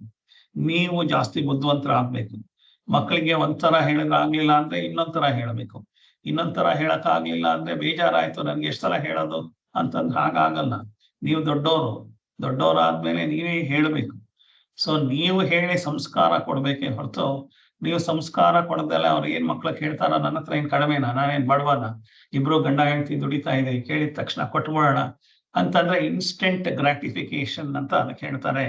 ತಕ್ಷಣ ಕೇಳಿದ್ದನ್ನ ಕೇಳಕ್ಕಿನ್ನ ಮುಂಚೆನೆ ತಂದ್ಕೊಡೋದ್ರಿಂದ ನಾವು ಮಕ್ಕಳ ಆಸೆನ ಪೂರೈಸ್ತಾ ಇದೀವಿ ಅಂತಂದ್ರೆ ನಾವು ಮಕ್ಕಳ ಪರ್ಸನಾಲಿಟಿನ ನಿರ್ಮಾಣ ಮಾಡ್ತಾ ಇದೀವಿ. ಮಕ್ಕಳ ಪರ್ಸನಾಲಿಟಿನಲ್ಲಿ ಕಾಯೋದಕ್ಕೆ ಅವರಿಗೆ ಇಲ್ವೇ ಇಲ್ಲ ವ್ಯವಧಾನ. ಸೊ ನೀವು ಮದುವೆ ಮನೆಯಲ್ಲಿ ಮೊದಲು ಎಲ್ಲ ನೋಡಿದ್ರೆ ಬಡ್ಸೋ ತನಕ ಎಲ್ರು ಸುಮ್ಮನೆ ಕೂತಿರ್ತಾ ಇದ್ರು. ಈಗ ಏನಾಗಿದೆ ಅಂದ್ರೆ ಫಾಸ್ಟ್ ಫುಡ್ ಅಲ್ಲಿ ತಿಂದು ತಿಂದು ಅವನ್ ಕೈಗೆ ಕೊಡ್ತಿದ್ದ ಹಾಗೆ ಬಾಯಿಗೆ ಇಟ್ಕೊಳ್ಳೋದು ಅಭ್ಯಾಸ ಆಗ್ಬಿಟ್ಟಿದೆ. ಕಾಯೋ ಅಂತ ಅಭ್ಯಾಸ ಇಲ್ಲ. ಅಡಿಗೆ ಮನೆ ಬಾಳೆ ಎಲೆ ಮೇಲೆ 25 ಐಟಮ್ ಬರ್ಸೋ ತನಕ ಯಾರಿಗೂ ಕುಡ್ಸೋತಿಲ್ಲ. ಒಂದೊಂದೇ ಐಟಮ್ ತಿಂತಾ ಬರ್ತಾ ಇರ್ತಾರೆ. ಎಂಜಿಲು ಮುಸೆ, ಮನಸ್ಸಿನ ನೆಮ್ಮದಿ ಏನೂ ಇಲ್ಲ. ಇದೆಲ್ಲ ನನ್ನ ಮನಸ್ಸಿನ ಉದ್ದೇಶಕ್ಕೋಸ್ಕರ ಹೇಳಿರೋದು. ಎಲ್ಲ ಬಡ್ಸೋ ತನಕ ಮುಟ್ಟಬೇಡಿ. ಸೊ ಅದು ಎದುರುಗಡೆ ಇರೋದನ್ನ ಕಾಯಬೇಕು. ನನ್ನ ಮನಸ್ಸಿಗೆ ಅವಾಗ ಶಕ್ತಿ ಬರುತ್ತೆ. ಪರವಾಗಿಲ್ಲ, ಅದು ನಾನು ತಿನ್ನಲ್ಲ, ಬಡ್ಸೋ ತನಕ ತಿನ್ನಲ್ಲ ಅಂತಂದ್ರೆ ಶಕ್ತಿ ಬರುತ್ತೆ ಮನಸ್ಸಿಗೆ. ಅದೇ ಅಲ್ಲಿ ಬಡಿಸ್ತಿದ್ದಾಗೆ ತಿಂದ್ಬಿಡ್ತೀನಿ ಅಂದ್ರೆ ನನ್ನ ಮನಸ್ಸಿಗೆ ಏನ್ ಶಕ್ತಿ ಇದೆ? ಈ ತರ ನಾನು ತಿಂತಾ ಇದ್ದೀನಿ ಅಂತ. ಸೊ ಹಾಗಾಗಿ ಏನಾಗುತ್ತೆ, ನಾನು ಮನಸ್ಸನ್ನ ನಿಗ್ರಹ ಮಾಡೋದು ಅಂತಂದ್ರೆ ಮನಸ್ಸಿಗೆ ತಾಳುವಿಕೆಯನ್ನ ಕಲಿಸ್ಬೇಕು. ಆ ತಾಳುವಿಕೆ ಅಂದ್ರೆ ಇನ್ಸ್ಟೆಂಟ್ ಗ್ರಾಟಿಫಿಕೇಶನ್. ಕೇಳಿದ್ದನ್ನ ಮಕ್ಳಿಗೆ ತಕ್ಷಣ ಕೊಟ್ರೆ ಅವ್ರು ದೊಡ್ಡರಾದ್ಮೇಲೆ ಎಲ್ಲ ಹೇಳಿದ ತಕ್ಷಣ ಆಗ್ಬಿಡ್ಬೇಕು. ಆಗ್ದಲೇ ಇರೋದ್ರಿಂದ ಇವತ್ತು ಗಂಡ ಹೆಂಡತಿ ಅವರೇ ಸರಿಯಾಗಿಲ್ಲ.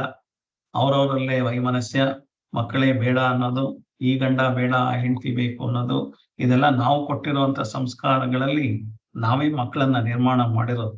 ಮುಂದಿನ ಜನರೇಷನ್ನ ನಾವೇ ನಿರ್ಮಾಣ ಮಾಡಿರೋದು. ಮಕ್ಕಳಿಗೆ ಬುದ್ಧಿ ಹೇಳೋದಕ್ಕೆ ನಮಗೆ 100 ವಿಚಾರಗಳಲ್ಲಿ ಬುದ್ಧಿ ಬೇಕು. ನನಗೆ ಆತ್ಮ ಸಂಯಮ ಬೆಳೆಸ್ಕೋಬೇಕು. ನನಗೆ ಬೇರೆ ಬೇರೆ ಬೇರೆ ತರ ಹೇಳೋ ಕೆಪಾಸಿಟಿನ ಬೆಳೆಸ್ಕೋಬೇಕು. ಇಲ್ಲ ಹಠ ಮಾಡಿ ಹೊಡೆದು ಬಿಡ್ತೀನಿ ಬಡದ್ ಬಿಡ್ತೀನಿ ಅಂತಂದ್ರೆ ಮನೆ ಬಿಟ್ಟು ಹೋಗ್ತಾರೆ ಹುಡುಗರು. ನೀನೇನು ಅಂತ ಅಂದ್ಬಿಟ್ಟು ಕೇಳ್ತಾರೆ. ಇದೆಲ್ಲ ಆಗುತ್ತೆ. ಹಾಗೆ ನನ್ನ ಮನಸ್ಸಿಗೂ ಇದೇ ತರ ಮಕ್ಕಳನ್ನು ಸಾಕೋ ತರ ನನ್ನ ಮನಸ್ಸನ್ನೂ ಸಮಾಧಾನದಲ್ಲಿ ಒಂದಲ್ಲ ಇದಲ್ಲ ಅಂತ 108 ತರ ಹೇಳಿ ಸಹಜಗಳ ಕೊಲ್ಲೆನ್ನುವ ಹಠಯೋಗಕ್ಕಿಂತ ಸರಿ ಈ ತರ ಹಠಯೋಗ ಮಾಡಿದ್ರೆ ಆಗಲ್ಲಪ್ಪ. ರಾಜಯೋಗದ ಉಪಾಯ ಮಂಕುತಿಮ್ಮ. ರಾಜಯೋಗ ಅಂತಂದ್ರೆ ಏನು? ರಾಜಯೋಗ ಅಂತಂದ್ರೆ ಅಷ್ಟಾಂಗ ಯೋಗ. ಯಮ, ನಿಯಮ, ಆಸನ, ಪ್ರಾಣಾಯಾಮ, ಪ್ರತ್ಯಾಹಾರ, ಧ್ಯಾನ, ಧಾರಣ, ಧ್ಯಾನ, ಸಮಾಧಿ ಅಂತ ಈ ಅಷ್ಟಾಂಗ ಯೋಗನ ನಾನು ಹೇಳಿಕೊಟ್ರೆ ನನ್ನ ಮನಸ್ಸೇ ಶಾಂತಿ ಆಗ್ತಾ ಬರುತ್ತೆ. ಶಾಂತಿ ಆಗಿ ಆಗಿ ಆಗಿ ಏನಾಗುತ್ತೆ, ನನಗೆ ನನ್ನ ಮನಸ್ಸು ನನ್ನ ಕಂಟ್ರೋಲು, ನನ್ನ ಇಂದ್ರಿಯಗಳು ನನ್ನ ಕಂಟ್ರೋಲ್ಗೆ ಬಂದ್ರೆ ಯಾರಿಗೆ ಏನೇ ಹೇಳಿದ್ರು ನನಗೆ ಏನ್ ಬೇಕೋ ಅದನ್ನ ನನ್ನ ಮನಸ್ಸಿಗೆ ಮುಂಚೆನೆ ಪ್ಲಾನ್ ಮಾಡಿ ಇಷ್ಟ ಸಾಕು ಅನ್ನೋದು ಒಂದು ಬಂದು, ಹಾಗಂತ ನೀವೇನು ದುಡಿಬಾರ್ದು ಅಂತ ಏನಿಲ್ಲ. ದುಡಿಬಹುದು, ದುಡ್ಡು ಸಂಪಾದನೆ ಮಾಡ್ಬೋದು, ಎಲ್ಲ ಮಾಡ್ಬೋದು. ಆದ್ರೆ ನಿಮಗೆ ಎಷ್ಟು ಬೇಕು? ವಾರನ್ ಬಫೆಟ್ ಅನ್ನೋದು ಪ್ರಪಂಚದ 2ನೇ ಅತ್ಯಂತ ಶ್ರೀಮಂತ ವ್ಯಕ್ತಿ. ಬೇರೆ ಎಲ್ಲಾದ್ರೂ ತುಂಬಾ ಶ್ರೀಮಂತರೆಲ್ಲ ಬರ್ತಿದ್ದ ಹಾಗೇನೆ ಯಾವ್ದೋ ಬೀಚ್ ಅಲ್ಲಿ ಒಂದು ಐಲ್ಯಾಂಡ್ ಕೊಂಡ್ಕೊಳ್ಳೋದು ಈ ತರ ಎಲ್ಲ ಮಾಡ್ತಾರೆ. ಸೊ ವಾರನ್ ಬಫೆಟ್ ಪ್ರಪಂಚದ 2ನೇ ಅತ್ಯಂತ ಶ್ರೀಮಂತ ವ್ಯಕ್ತಿ. ಅವ್ರು 40 ವರ್ಷ ಕೆಳಗೆ ಕಟ್ಟಿರೋ ಮನೇನ ಹಾಗೆ ಇಟ್ಕೊಂಡು ಅದೇ ಮನೇಲಿ ವಾಸ ಮಾಡ್ತಾ ಇದ್ರು. ಇವತ್ತು ಅವರ ಶೇರ್ ಮಾರ್ಕೆಟ್ ಅಲ್ಲಿ ನಂಬರ್ 1. ಅವ್ರದ್ದೇ ಅಡ್ವೈಸ್, ಅವರು lunch with dinner with Warren Buffett ಅಂತಂದ್ರೆ ಒಂದೊಂದು ದಿವಸ ಒಂದು ದಿವಸಕ್ಕೆ 1,000 ಜನ ಹೋಟ್ಲಲ್ಲಿ ಅವ್ನು ಮಾತಾಡೋದನ್ನ ಕೇಳಿಸ್ಕೊಳಕ್ಕೆ, ಅವನ ಜೊತೆ ಊಟ ಮಾಡೋದಕ್ಕೆ 15,000 20,000 ರೂಪಾಯಿ ಟಿಕೆಟ್ ಕೊಟ್ಟು ಬಂದು ಸೇರ್ಕೊಳ್ತಾರೆ ಅವನ ಮಾತನ್ನ ಕೇಳಿಸ್ಕೊಳಕ್ಕೆ. ಆದ್ರೂ ಅವನ ಸಿಂಪಲ್ ಲೈಫ್ ನ ಲೀಡ್ ಮಾಡ್ತಾ ಇದ್ದ ಪ್ರಪಂಚದ 2ನೇ ಅತ್ಯಂತ ಶ್ರೇಷ್ಠ ವ್ಯಕ್ತಿ. ದುಡ್ಡು ಕಾಸು ಹಿಂದೆ ಅವನ ದುಡ್ಡು ಇವತ್ತೂ ಮಾಡ್ತಾ ಇದ್ದಾನೆ, ಇವತ್ತು ದುಡ್ಡು ದುಡಿತಾ ಇದ್ದಾನೆ, ಇವತ್ತು ನಂಬರ್ 2ನ ಮೈಂಟೈನ್ ಮಾಡ್ತಾ ಇದ್ದಾನೆ. ಆದ್ರೆ ಅವನಿಗೆ ಏನು ಬೇಕು ಅಂತ ಇಲ್ಲ, ಅವನು ಮಾಡ್ತಾ ಇದ್ದಾನೆ. ಸೊ ಅವನು ಆದ್ಮೇಲೆ ಬಿಟ್ಟು ಹೋಗ್ಬೇಕು ಗೊತ್ತು, ಆದ್ರೆ ಅವ್ನಿಗೇನು ಮಾಡಕ್ ಅವ್ನಿಗೆ ಗೊತ್ತಿರೋ ನಾಲೆಡ್ಜ್ ಅನ್ನ ಅವ್ನು ಯೂಸ್ ಮಾಡಿ ಪ್ರಪಂಚಕ್ಕೆ ಎಷ್ಟು ಹೆಲ್ಪ್ ಆಗ್ಬೋದೋ ಅಷ್ಟು ಹೆಲ್ಪ್ ನ ಮಾಡ್ತಾ ಇದ್ದಾನೆ. ಅವನು ಬೇಕಾದಷ್ಟು ಈ ಸಮಾಜ ಸುಧಾರಕ್ಕೆ ಬೇಕಾಗಿರುವಂತ ಸಮಾಜ ಘಟಕಗಳನ್ನೆಲ್ಲ ಓಪನ್ ಮಾಡ್ತಾ ಇದ್ದಾನೆ, ಅವ್ರಿಗೆಲ್ಲ ಸಹಾಯ ಮಾಡ್ತಾ ಇದ್ದಾನೆ, ಎಲ್ಲ ಮಾಡ್ತಿದ್ದಾನೆ. ಅದು ಮಾಡಬೇಕಾಗಿರುವಂತ ವಿಚಾರ. ಹಾಗಾಗಿ ನಾವು ಬರೀ ನಮ್ದೇ ಬೇಕು ಅಂತ ಅನ್ನೋದಂತ ಅತಿ ಆಸೆನ ನಾವು ಬಿಟ್ಟು, ಬರೀ ಆಸೆ ಪಡೋದು ತಪ್ಪಲ್ಲ, ಅತಿ ಆಸೆ ಪಡೋದು ತಪ್ಪು ಅಂತ ಹೇಳೋದನ್ನ ಈ ಶ್ಲೋಕದಲ್ಲಿ ಹೇಳಿದ್ದಾರೆ. ಹಠಯೋಗ ಮಾಡಿದ್ರೆ ಪ್ರಯೋಜನ ಇಲ್ಲ. ನನಗೆ ಇತಿಮತಿಗಳನ್ನೆಲ್ಲ ಎಳೆದುಕೊಂಡು ಸೊ ರಾಜಯೋಗದ ಉಪಾಯ. ರಾಜಯೋಗ ಅಂತಂದ್ರೆ ಅಷ್ಟಾಂಗ ಯೋಗನ ರಾಜಯೋಗ ಅಂತ ಕರೀತಾರೆ.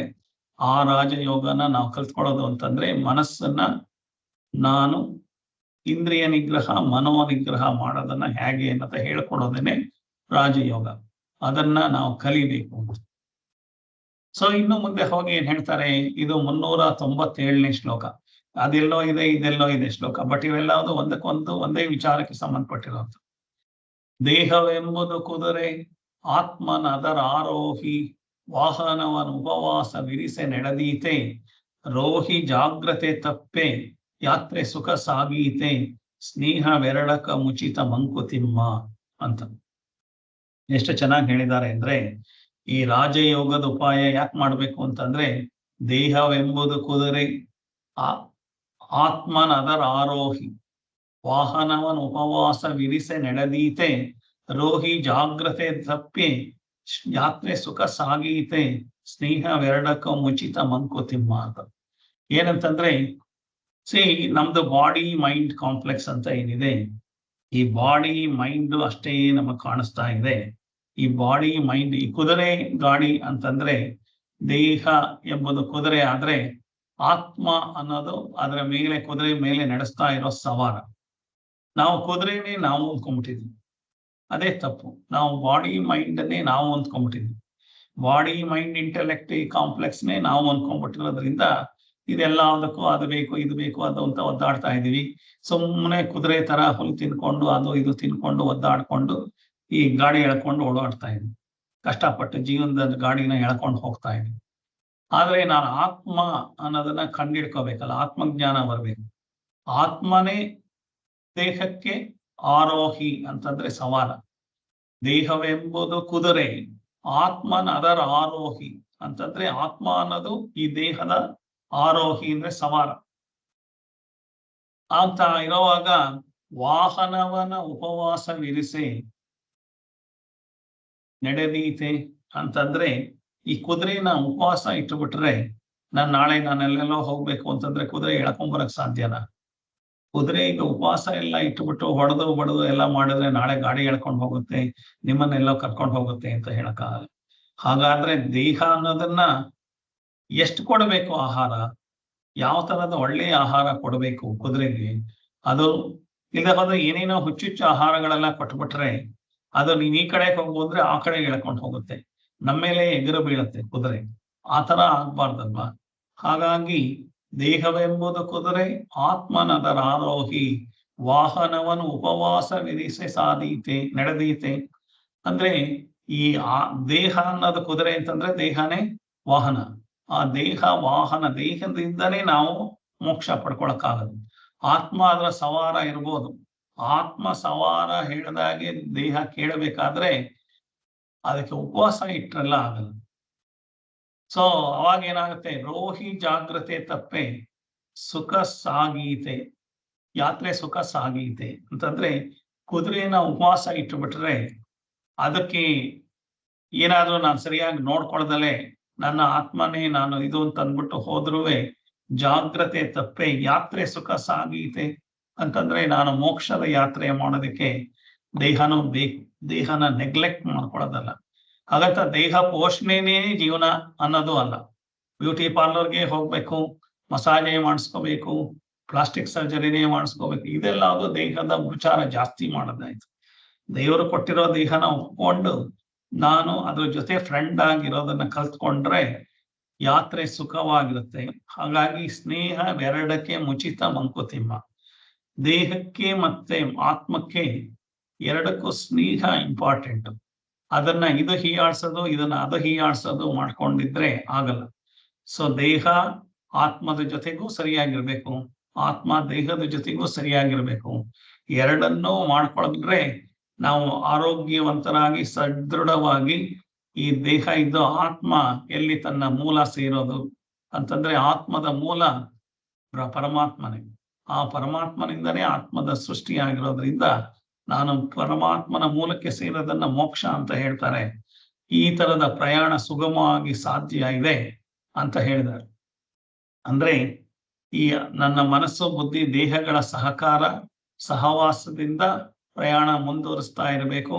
ಹಾಗೆ ಆತ್ಮನೂ ಸಹ ಎಚ್ಚರದಿಂದ ಇರಬೇಕು. ಎಲ್ಲಾವುದು ಸನ್ಮಾರ್ಗದಲ್ಲಿದ್ದು ಎಲ್ಲ ಮಾಡ್ತಾ ಹೋದ್ರೆ ನಮ್ಮ ಪ್ರಯಾಣದ ಮಾರ್ಗ ಸುಗಮವಾಗಿರುತ್ತೆ. ಹಾಗಾಗಿ ಆರೋಗ್ಯವಂತರಾಗೋದು ಅಂತಂದ್ರೆ ಆಧ್ಯಾತ್ಮಿಕವಾಗಿ ಮುನ್ನಡೆಯಬೇಕು. ಆಧ್ಯಾತ್ಮಿಕವಾಗಿನೇ ನಾನು ಜೀವನ ಕೊಟ್ಟಿರೋದೇ ಅದಕ್ಕೋಸ್ಕರ ಅನ್ನೋದನ್ನ ಆತ್ಮಕ್ಕೋಸ್ಕರ ಸದ್ವಿಚಾರ, ಸತ್ಸಂಗ, ಸತ್ ಪ್ರಯತ್ನಗಳು ಎಲ್ಲದನ್ನು ಮಾಡ್ತಾ ಇರ್ಬೇಕು. ಇವೆಲ್ಲ ಸಾಧ್ಯ ಆಗೋದು ದೇಹ ಸ್ಥಿರವಾಗಿರ್ಬೇಕು, ಹಾಗೆ ಆತ್ಮ ಜ್ಞಾನನೂ ಇರಬೇಕು. ದೇಹ ಚೆನ್ನಾಗಿದೆ, 6 ಪ್ಯಾಕ್ ಮಾಡ್ಕೊಂಡಿದೀನಿ, ಎಲ್ಲ ಇದು ಪ್ರೋಟೀನ್ ಎಲ್ಲ ತಗೊಂಡಿದ್ದೀನಿ, ಹಾಗೆ ಜಿಮ್ ಹೋಗ್ತಾ ಇದ್ದೀನಿ, ಗಟ್ಟಿಯಾಗಿದೆ, ಆದ್ರೆ ತಲೆನಲ್ಲಿ ಏನೂ ಇಲ್ಲ, ಆತ್ಮಜ್ಞಾನ ಇಲ್ಲ. ಆ ತರ ದೇಹ ಇಟ್ಕೊಂಡ್ರು ಏನಾಗಲ್ಲ. ಅವಾಗ ಏನಾಗುತ್ತೆ, ಅವ್ರನ್ನ ಹೊಡೆಯೋಣ ಅನ್ಸುತ್ತೆ, ಇವ್ರನ್ನ ಬಡಿಯೋಣ ಅನ್ಸುತ್ತೆ, ನನ್ನ ಹತ್ರ ಶಕ್ತಿ ಇದೆ ಅಂತ ಇನ್ನೊಬ್ರನ್ನ ಗೇಲಿ ಮಾಡೋಣ ಅನ್ಸುತ್ತೆ. ಆ ತರ ಅಲ್ಲ. ದೇಹನೇ ಚೆನ್ನಾಗಿ ಇಟ್ಕೊಳ್ಳೋದು ಅಂದ್ರೆ ಆ ತರ ಎಲ್ಲ ದೇಹ ಚೆನ್ನಾಗಿ ಇಟ್ಕೊಳ್ಳೋದಲ್ಲ. ನನ್ನ ಮೋಕ್ಷಕ್ಕೆ ಎಷ್ಟು ಬೇಕೋ ಅಷ್ಟನ್ನ ನಾನು ಸಹಾಯ ಮಾಡ್ಕೊಂಡು ಇಟ್ಕೋಬೇಕು ಅಂತ ಹೇಳುವಂಥದ್ದು. ಸೊ ಹಾಗಾಗಿ ಈ ಶ್ಲೋಕ ಹೇಳಿರೋದು ಏನಂತಂದ್ರೆ ದೇಹನೇ ಇಂಪಾರ್ಟೆಂಟ್ ಅಂತನೂ ಹೋಗೋದಲ್ಲ, ಆತ್ಮಜ್ಞಾನನೇ ಇಂಪಾರ್ಟೆಂಟ್ ಅಂತ ದೇಹನೆಲ್ಲ ಬಲಿ ಹಾಕ್ಬಿಟ್ಟು ನಾನು ಊಟನೇ ಮಾಡಲ್ಲ, ಬರೀ ಲಂಗೋಟಿಲ್ಲ ಇರ್ತೀನಿ, ಈ ತರ ಎಲ್ಲ ಮಾಡ್ಕೊಂಡು ಹೋಗೋದ್ರೊಳಗೂ ಉಪಯೋಗ ಇಲ್ಲ. ಎಲ್ಲ ಸಮವಾಗಿ ನೋಡ್ಕೊಂಡು ಹೋದ್ರೆ ನಾವು ಆತ್ಮಜ್ಞಾನದಿಂದ ಮೋಕ್ಷ ಪಡ್ಕೋಬಹುದು. ದೇಹವೆಂಬುದು ಕುದುರೆ, ಆತ್ಮನದರ ಆರೋಹಿ, ವಾಹನವನ ಉಪವಾಸ ವಿರಿಸೆ ನಡೆದೀತೆ, ರೋಹಿ ಜಾಗ್ರತೆ ತಪ್ಪೆ ಯಾತ್ರೆ ಸುಖ ಸಾಗೀತೆ, ಸ್ನೇಹವೆರಡಕ ಮುಚಿತ ಮಂಕುತಿಮ್ಮ ಅಂತ ಹೇಳ್ತಾರೆ. ಸೊ ಹಾಗಾದ್ರೆ ಏನ್ ಮಾಡ್ಬೇಕು ಅಂತಂದ್ರೆ, ಈ ಪ್ರಪಂಚದಲ್ಲಿ ನಾನು ಜೀವನ ಮಾಡ್ಬೇಕಲ್ಲ, ಹ್ಯಾಕ್ ಮಾಡ್ಬೇಕು ಅಂತಂದ್ರೆ, ಖದ್ಯೋತನಂತೆ ಬಿಡುಗೊಳ್ಳದೆ ಧರ್ಮವ ಚರಿಸು, ವಿದ್ಯುಲ್ಲತೆ 662ನೇ ಶ್ಲೋಕ. ಖದ್ಯೋತನಂತೆ ಬಿಡುಗೊಳ್ಳದೆ ಧರ್ಮವ ಚರಿಸು, ವಿದ್ಯುಲ್ಲತೆಯ ತೆರೆದಿ ತೇಜಗಳ ಸೂಸು, ಗೆದ್ದು ದೈನೆಂದು ಕೇಳದೆ ನಿನ್ನ ಕೈ ಮೀರೆ, ಸದ್ದು ಮಾಡದೆ ಮುಳುಗು ಮಂಕುತಿಮ್ಮ. ಅಂತ. ಕದ್ಯೋತ ಅಂತಂದ್ರೆ ಆಕಾಶದಲ್ಲಿ ಸೂರ್ಯನಿಗೆ ಕದ್ಯೋತ ಅಂತ. ಕದ್ಯೋತನಂತೆ ಬಿಡುಗೊಳ್ಳದೆ ಧರ್ಮವ ಚಲಿಸು, ವಿದ್ಯುಲ್ಲತೆಯ ತೆರದಿ ತೇಜಗಳ ಸೂಸು ಅಂತ. ಸೊ ಹೇಗೆ ಅಂತಂದ್ರೆ ಈ ಪ್ರತಿಯೊಂದು ಪ್ರಪಂಚದಲ್ಲಿರೋ ವಸ್ತುಗಳಿಗೂ ಅದರದ್ದೇ ಆದ ಗುಣ ಇದೆ. ಹಕ್ಕಿ ಹಾರತ್ತೆ, ನೀರಲ್ಲಿ ಮೀನು ತೇಲತ್ತೆ, ಬೀಜತ್ತೆ. ಸೊ ಈ ತರ ಎಲ್ಲ ಇದೆಯಲ್ವಾ. ಸೊ ಈ ತರ ಪ್ರತಿಯೊಂದು ಜೀವಿಗೂ ಅದರದೇ ಆದ ಗುಣಗಳಿದೆ. ಅದು ತನ್ನ ಸ್ವಂತ ಧರ್ಮನ ಪಾಲಿಸ್ತಾ ಇರುತ್ತೆ. ಸೊ ಮೀನು ಹೋಗ್ಬಿಟ್ಟು ನಾಳೆಯಿಂದ ಹಕ್ಕಿ ತರ ಹಾರ್ಬೇಕು ನಾನು ಅಂತ ಅದನ್ನೇನು ಕಲ್ತ್ಕೊಳಕ್ ಹೋಗಲ್ಲ. ಪ್ರಪಂಚದ ಎಲ್ಲಾ ಪ್ರಾಣಿಗಳು ಅವನ ದೇವರು ಏನಿಗೆ ಕಳಿಸಿದಾನೋ ಹಾಗೆ. ಎರೆಹುಳ ಅವತ್ತು ಹೇಗಿತ್ತೋ 10,000 ವರ್ಷದ ಹಿಂದೆ, 10 ಲಕ್ಷದ ವರ್ಷದ ಹಿಂದೆ, ಈಗಲೂ ಹಾಗೆ ಇದೆ. ಹಾಗಾದ್ರೆ ಎರೆಹುಳುಗಳು ಸಾಫ್ಟ್ ಅದೆಲ್ಲ ಸತ್ತೋಗಿದೆಯಾ? ಇವತ್ತು ಬದುಕಿದೆ, ಇವತ್ತು ಅದ್ರ ಜನಸಂಖ್ಯೆ ಇದೆ. ಅದ್ರದ್ದು ಇರೋದ್ರಿಂದನೇ ಪ್ರಪಂಚದಲ್ಲಿ ಬೆಳೆ ಎಲ್ಲ ಆಗ್ತಾ ಇದೆ. ಇರುವೆನೇ ಪ್ರಪಂಚದಲ್ಲಿ ಇರೋ ಅಷ್ಟು ಹೈಯೆಸ್ಟ್ ಪ್ರಾಣಿಗಳಲ್ಲಿ ಅಥವಾ ಕೀಟಗಳಲ್ಲಿ ಅಥವಾ ಜೀವಿಗಳಲ್ಲಿ ಇರುವೆನೇ ಹೈಯೆಸ್ಟ್ ನಂಬರ್ ಇರೋದು. ಅದು ಇವತ್ತಿಗೂ ಸಹ ಅದು ಬಹಳ ವೀಕ್ ಆಗಿರೋ ಜೀವಿ ಅಲ್ವಾ. ಅದೆಲ್ಲ ಸತ್ತೋಗ್ಬಿಡ್ಬೇಕಾಗಿತ್ತು. ಭೂಕಂಪ ಆಗ್ಬೋದು, ಪ್ರಳಯ ಆಗ್ಬೋದು, ಅಥವಾ ಜನಗಳೆಲ್ಲ ಹಿಸ್ಕಿ ಸಾಯಿಸ್ಬೋದು, ಬೇರೆ ಪ್ರಾಣಿಗಳೆಲ್ಲ ತಿಂದು ಸಾಯಿಸ್ಬೋದು.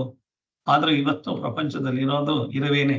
ಆದ್ರೆ ಅವರವರ ಧರ್ಮನ ಅವರಲ್ಲಿ ಬಾಳ್ತಾ ಇರೋದ್ರಿಂದ ಅವರಿಗೆ ಬಾಳೋದಕ್ಕೆ ಬೇಕಾಗುವಂತ ಅನುಕೂಲನ ದೇವರೇ ಮಾಡ್ಕೊಡ್ತಾ ಇದ್ದಾನೆ. ಸೊ ಮನುಷ್ಯ ಒಬ್ಬ ಬಿಟ್ಟು ಬೇರೆ ಎಲ್ಲರೂ ಅವರವರ ಗುಣದ ಅವರವರಲ್ಲೇ ಇದ್ದಾರೆ. ಬೆಲ್ಲಕ್ಕೆ ಸಿಹಿಯಾಗಿರ್ಬೇಕು ಅಂತಾನೆ ಹೇಳಿದ್ದಾರೆ ಹೊರತು ಬೆಲ್ಲ ನಾಳೆಯಿಂದ ಹೋಗ್ಬಿಟ್ಟು ನಾನು ಉಪ್ಪಾಗಿರ್ತೀನಿ ಅಂತ ಹೇಳಲ್ಲ. ಬೇವಿಗೆ ಕಹಿನೇ ಇದೆ ಅಂದ್ರೆ ಅದು ಕಹಿನೇ, ಮೆಣಸಿಗೆ ಖಾರ ಅಂದ್ರೆ ಖಾರನೇ. ಗಾಳಿ ಬೀಸೋದು, ನೀರು ಹರಿಯೋದು, ಬೆಂಕಿ ಸುಡೋದು, ಇದೆಲ್ಲ ಹೇಗೆ ಅದರದ ಧರ್ಮನೋ ಮನುಷ್ಯನಿಗೆ ಮನುಷ್ಯನಾಗಿರೋದೇ ಧರ್ಮ. ಮನುಷ್ಯ ಪ್ರಾಣಿಯಾಗಿದ್ರೆ ಅದು ಧರ್ಮ ಅಲ್ಲ. ಮನುಷ್ಯನಾಗೋದನ್ನ ಕಲಿಬೇಕು. ಸೊ ಹಾಗಾಗಿ ಅದನ್ನೆಲ್ಲ ಬಿಟ್ಟು ಇವತ್ತಿನ ಮನುಷ್ಯ ಮೃಗ ಆಗ್ತಾ ಇದ್ದಾನೆ. ಏನೇನೋ ಆಗ್ತಾ ಇದ್ದಾನೆ, ಡ್ರಗ್ಸ್ ತಗೋತಾ ಇದ್ದಾನೆ, ಏನೇನೋ ಮಾಡ್ತಾ ಇದ್ದಾನೆ, ಎಲ್ಲದಕ್ಕೂ ಡ್ರಗ್ಸು. ಸೊ ಅವನು ಹಾಳು ಮಾಡ್ಕೊಳ್ತಾ ಇದ್ದಾನೆ ಅಂತ ಗೊತ್ತಿಲ್ಲ. ನಿದ್ದೆ ಮಾಡೋಕ್ಕೂ ಡ್ರಗ್ಸು, ಟೆನ್ಷನ್ ಆಗಿದ್ರು ಡ್ರಗ್ಸು, ಎಲ್ಲದಕ್ಕೂ ಡ್ರಗ್ಸ್ ಆಗಿ ಧರ್ಮ ಪಾಲನೆ ಮಾಡ್ತಾ ಇಲ್ಲದೆ ಇರೋದ್ರಿಂದ ಮನುಷ್ಯನ ಧರ್ಮನ ಪಾಲನೆ ಮಾಡ್ತಲೇ ಇರೋದ್ರಿಂದ ಅವನಿಗೆ ಇದೆಲ್ಲ ಬರ್ತಾ ಇದೆ. ಹಾಗಾಗಿ ನನ್ನ ಶ್ರೇಷ್ಠ ಧರ್ಮ ನಾನು ಮನುಷ್ಯ ಧರ್ಮ ಎಂದು ನಾನು ಅದನ್ನ ಮಾಡ್ತಾನೆ ಇರಬೇಕು ಅಂತ. ಸೊ ನನ್ನ ಮನುಷ್ಯ ಧರ್ಮದಿಂದ ನನಗೆ ವಿಚಲಿತ ಆಗೋದಕ್ಕೆ ಏನಪ್ಪ ಕಾರಣ ಅಂದ್ರೆ ನನಗೆಲ್ಲ ಗೊತ್ತು ಅನ್ನೋ ಅಹಂಕಾರ, ಮತ್ತೆ ಏನೋ ಎಲ್ಲ ಈ ಪ್ರಪಂಚದ ವಿಚಾರ ಎಲ್ಲ ತಿಳ್ಕೊಂಡ್ಬಿಟ್ಟಿದೀನಿ, ನನಗೆ ಜ್ಞಾನ ಬೇಕಾದಷ್ಟಿದೆ ಅನ್ನೋ ಅಹಂಕಾರದಿಂದ ನಾನು ಏನ್ ಬೇಕಾದ್ರೂ ಮಾಡ್ಬೋದು, ನನ್ಗೇನ್ ಬೇಕಾದ್ರೂ ಆಗುತ್ತೆ, ಕೆಪಾಸಿಟಿ ಇದೆ ಅಂತ ಅನ್ನೋ ಒಂದು ಏನೇನೋ ಇದರಿಂದ ಎಲ್ಲೆಲ್ಲೋ ಹೋಗಿ ಏನೇನೋ ಮಾಡಬಾರ್ದೆಲ್ಲ ಮಾಡಿ ಕೊನೆಗೆ ಸುಸ್ತಾಗಿ ಮಲ್ಕೊಂಡು ಇದಾಗಿ ನನಗೇನು ಸಾಧನೆ ಮಾಡ್ದಲೇನೆ ತಿರ್ಗಾ ನಾಳೆ ಎಮ್ಮೆ ಆಗಿ ಹುಟ್ಟಿದ್ರೆ ಹುಟ್ಟಬಹುದು ನಾನು. ಸೊ ಹಾಗಾಗಿ ಎಲ್ರೂ ಮನುಷ್ಯ ಧರ್ಮನ ನಿರ್ವಂಚನೆಯಿಂದ ನಾನು ನಿರ್ವಂಚನೆಯಿಂದ ಅದನ್ನ ಸಾಧನೆ ಮಾಡಿದ್ರೆ ನನ್ನ ಶಕ್ತಿ, ನನ್ನ ಯುಕ್ತಿ ಎಲ್ಲಾವುದು ಸೇರಿ ಪರಮಾತ್ಮನಿಗೆ ಶರಣಾಗೋದ್ರಿಂದ ನಾನು ಧರ್ಮನ ಮಾಡೋದಲ್ದಲೆ ನನ್ನ ಮನಸ್ಥಿತಿ ಶಾಂತಿನ ಕಾಪಾಡಿಕೊಂಡು ನಾನು ಮಾಡಬಹುದು ಅಂತ ಹೇಳೋದಕ್ಕೆ ಕದ್ಯೋತನಂತೆ ಬಿಡುಗೊಳ್ಳದೆ ಅಂತ ಏನ್ ಹೇಳಿದ್ದಾರೆ ಅಂದ್ರೆ ಏನು ಅಂತಂದ್ರೆ ಸೂರ್ಯ ಯಾವತ್ತಾದ್ರೂ ನನ್ಗೆ ಇವತ್ತು ಸಂಡೇ ರಜಾ ಹಾಕ್ತೀನಿ ಅಂತ ಏನಾರ ಹೇಳಿದಿನ? ನಾನು 365 ದಿವಸನೂ 24 ಗಂಟೆನೂ 60 ನಿಮಿಷನೂ 60 ಸೆಕೆಂಡು 1 ನಿಮಿಷನೂ ಪುರ್ಸೊತ್ತಿಲ್ದಲೇನೆ ಕೆಲಸ ಮಾಡ್ತಾನೆ ಇದ್ದಾರೆ. ನಾನು ಮಾಡೋದ್ರಿಂದ ನನಗೆ ಎಷ್ಟು ಸಂಬಳ ಬಂತು, ನಾನು ಯಾರು ಹೊಗಳ್ತಾ ಇದ್ದಾರೆ, ನನ್ಗೇನ್ ಮಾಡ್ತಾ ಇದ್ದಾರೆ ಅಂತ ಏನಾದ್ರು ಹೇಳ್ತಾ ಇದ್ದಾರ? ಇಲ್ಲ. ವಿದ್ಯುಲ್ಲತೆಯ ತೆರದಿ ತೇಜಗಳ ಸೂಸು ಅಂತಂದ್ರೆ ಇದೆಲ್ಲ ಅದು ಏನು ಸೂರ್ಯನ ಬಿಸಿಲಿಂದ ಹಿಡಿದು ಆ ದರದಲ್ಲೇನೆ ಈ ವಿದ್ಯುತ್ತಿನ ಇದು ಬರ್ತಾ ಇದೆಯಲ್ಲ, ಯಾವ್ದು ಮಿಂಚು ಗುಡುಗು ಎಲ್ಲ, ಅದು ಯಾರು ನೋಡ್ಲಿ ಅಂತ ಏನಾರು ಮಿಂಚು ಬರ್ತಾ ಇದೆಯಾ? ಅದ್ರ ಪಾಡ್ಗೆ ಅದು ಬರ್ತಾ ಇದೆ. ಹಾಗಾಗಿ ಗೆದ್ದುದೇನೆಂದು ಕೇಳದೆ ನಾನೇನ್ ಮಾಡಿದೆ, ನಾನೇನ್ ಗೆದ್ದೆ, ನಾನು 365 ದಿವಸನೂ ಇದ್ದೀನಿ, ಕೋಟ್ಯಾಂತರ ವರ್ಷದಿಂದ ಇದ್ದೀನಿ ಅಂತ ಸೂರ್ಯ ಹೇಳಿದ್ರೆ ಅದನ್ನ ಯಾರು ಅವನೇನಾರು ಹೇಳ್ಕೊಳ್ಳೋದ್ ಬೇಕಾ? ಅವ್ನು ಯಾರತ್ತ ಅಲ್ವೇ? ಅವನ ಪಾಡ್ಗೆ ಅವನು ಯಾವ ಸಾಟರ್ಡೆ ಇಲ್ಲ, ಯಾವ ಸಂಡೇ ಇಲ್ಲ, ಯಾವ ಜನರಲ್ ಹಾಲಿಡೇ ಇಲ್ಲ, ಆ ಫೆಸ್ಟಿವಲ್ ಹಾಲಿಡೇ ಇಲ್ಲ, ರಥಸಪ್ತಮಿ ಅಂತ ನಾವು ಮಾಡ್ತಾ ಇದೀವಿ ಹೊರತು ಸೂರ್ಯನ್ಗೆ ಏನಾದ್ರು ರೆಸ್ಟ್ ಇದೆಯಾ? ಇಲ್ಲ. ಭೂಮಿ ತಿರುಗ್ತಾ ಇದೆ ಅಷ್ಟೇ ಹೊರತು ಸೂರ್ಯ ಇನ್ನೊಂದು ಪಕ್ಕದ ಭೂಮಿನ, ಇನ್ನೊಂದು ಮುಖದ ಭೂಮಿನ ತೋರಿಸ್ತಾನೆ. ಸೂರ್ಯ ಏನು ಮುಳುಗ್ತಾ ಇಲ್ಲ, ಸೂರ್ಯ ಬೆಳಕುತ್ತಾನೇ ಇದ್ದಾನೆ. ಸೊ ಆ ತರ ನಾವುವೇ ಜೀವನದಲ್ಲಿ ಹುಟ್ಟಿದ ಮೇಲೆ ನಮ್ಮ ಧರ್ಮಗಳನ್ನ ನಿಜವಾಗಿ ಪಾಲಿಸ್ಕೊಂಡು ಹೋದ್ರೆ, ಸೊ ನಂದೆಲ್ಲ ಮುಗೀತು ಆಯ್ತು ಅಂತಂದ್ರೆ ಇನ್ನೇನ್ ಸಾಯೋ ಕಾಲ ಬಂತು ಅಂದ್ರೆ ಸದ್ದು ಮಾಡದೆ ಮುಡುಗು ಅಂತಂದ್ರೆ ಅಹಂಕಾರದಿಂದ ನಾನು ಹಾಗೆ ಹೀಗೆ ಕೊಚ್ಚೋದು ಮಾಡೋದೆಲ್ಲ ಬಿಟ್ಕೊಂಡು ಸುಮ್ಮನೆ ಸೈಲೆಂಟ್ ಆಗಿ ಮೌನವಾಗಿದ್ದು ನೀನು ಜಾಗ ಖಾಲಿ ಮಾಡಿದ್ರೆ ನಿನ್ನ ಮನಸ್ಸಿಗೆ ಶಾಂತಿ ಸಿಗುತ್ತೆ. ನೀನು ನಿನ್ನ ರಾಜಯೋಗದ ಉಪಾಯ ಅಂತಂದ್ರೆ ನಿನ್ನ ಇಂದ್ರಿಯಗಳು ಮನಸ್ಸನ್ನ ನಿನ್ನ ಹತೋಟಿಗೆ ತಂದು ನೀನು ಸುಖ ಶಾಂತಿ ನೆಮ್ಮದಿನ ಇದೇ ಬಾಳಲ್ಲಿ ಪಡೆದು ನೀನು ಮೋಕ್ಷದ ಕಡೆ ಹೋಗ್ಬೋದು ಅಂತ ಹೇಳೋದಕ್ಕೆ, ಈ ಕದ್ಯೋತನಂತೆ ಬಿಡುಗೊಳ್ಳದೆ ಧರ್ಮವ ಚರಿಸು, ವಿದ್ಯುಲ್ಲತೆಯ ತರದಿ ತೇಜಗಳ ಸೂಸು, ಗೆದ್ದುದೇನೆಂದು ಕೇಳದೆ ನಿನ್ನ ಕೈಮೀರೆ, ಸದ್ದು ಮಾಡದೆ ಮುಡುಗು ಮಂಕುತಿಮ್ಮ ಅಂತ ಹೇಳಿದ್ದಾರೆ. ಸೊ ಹಾಗೆ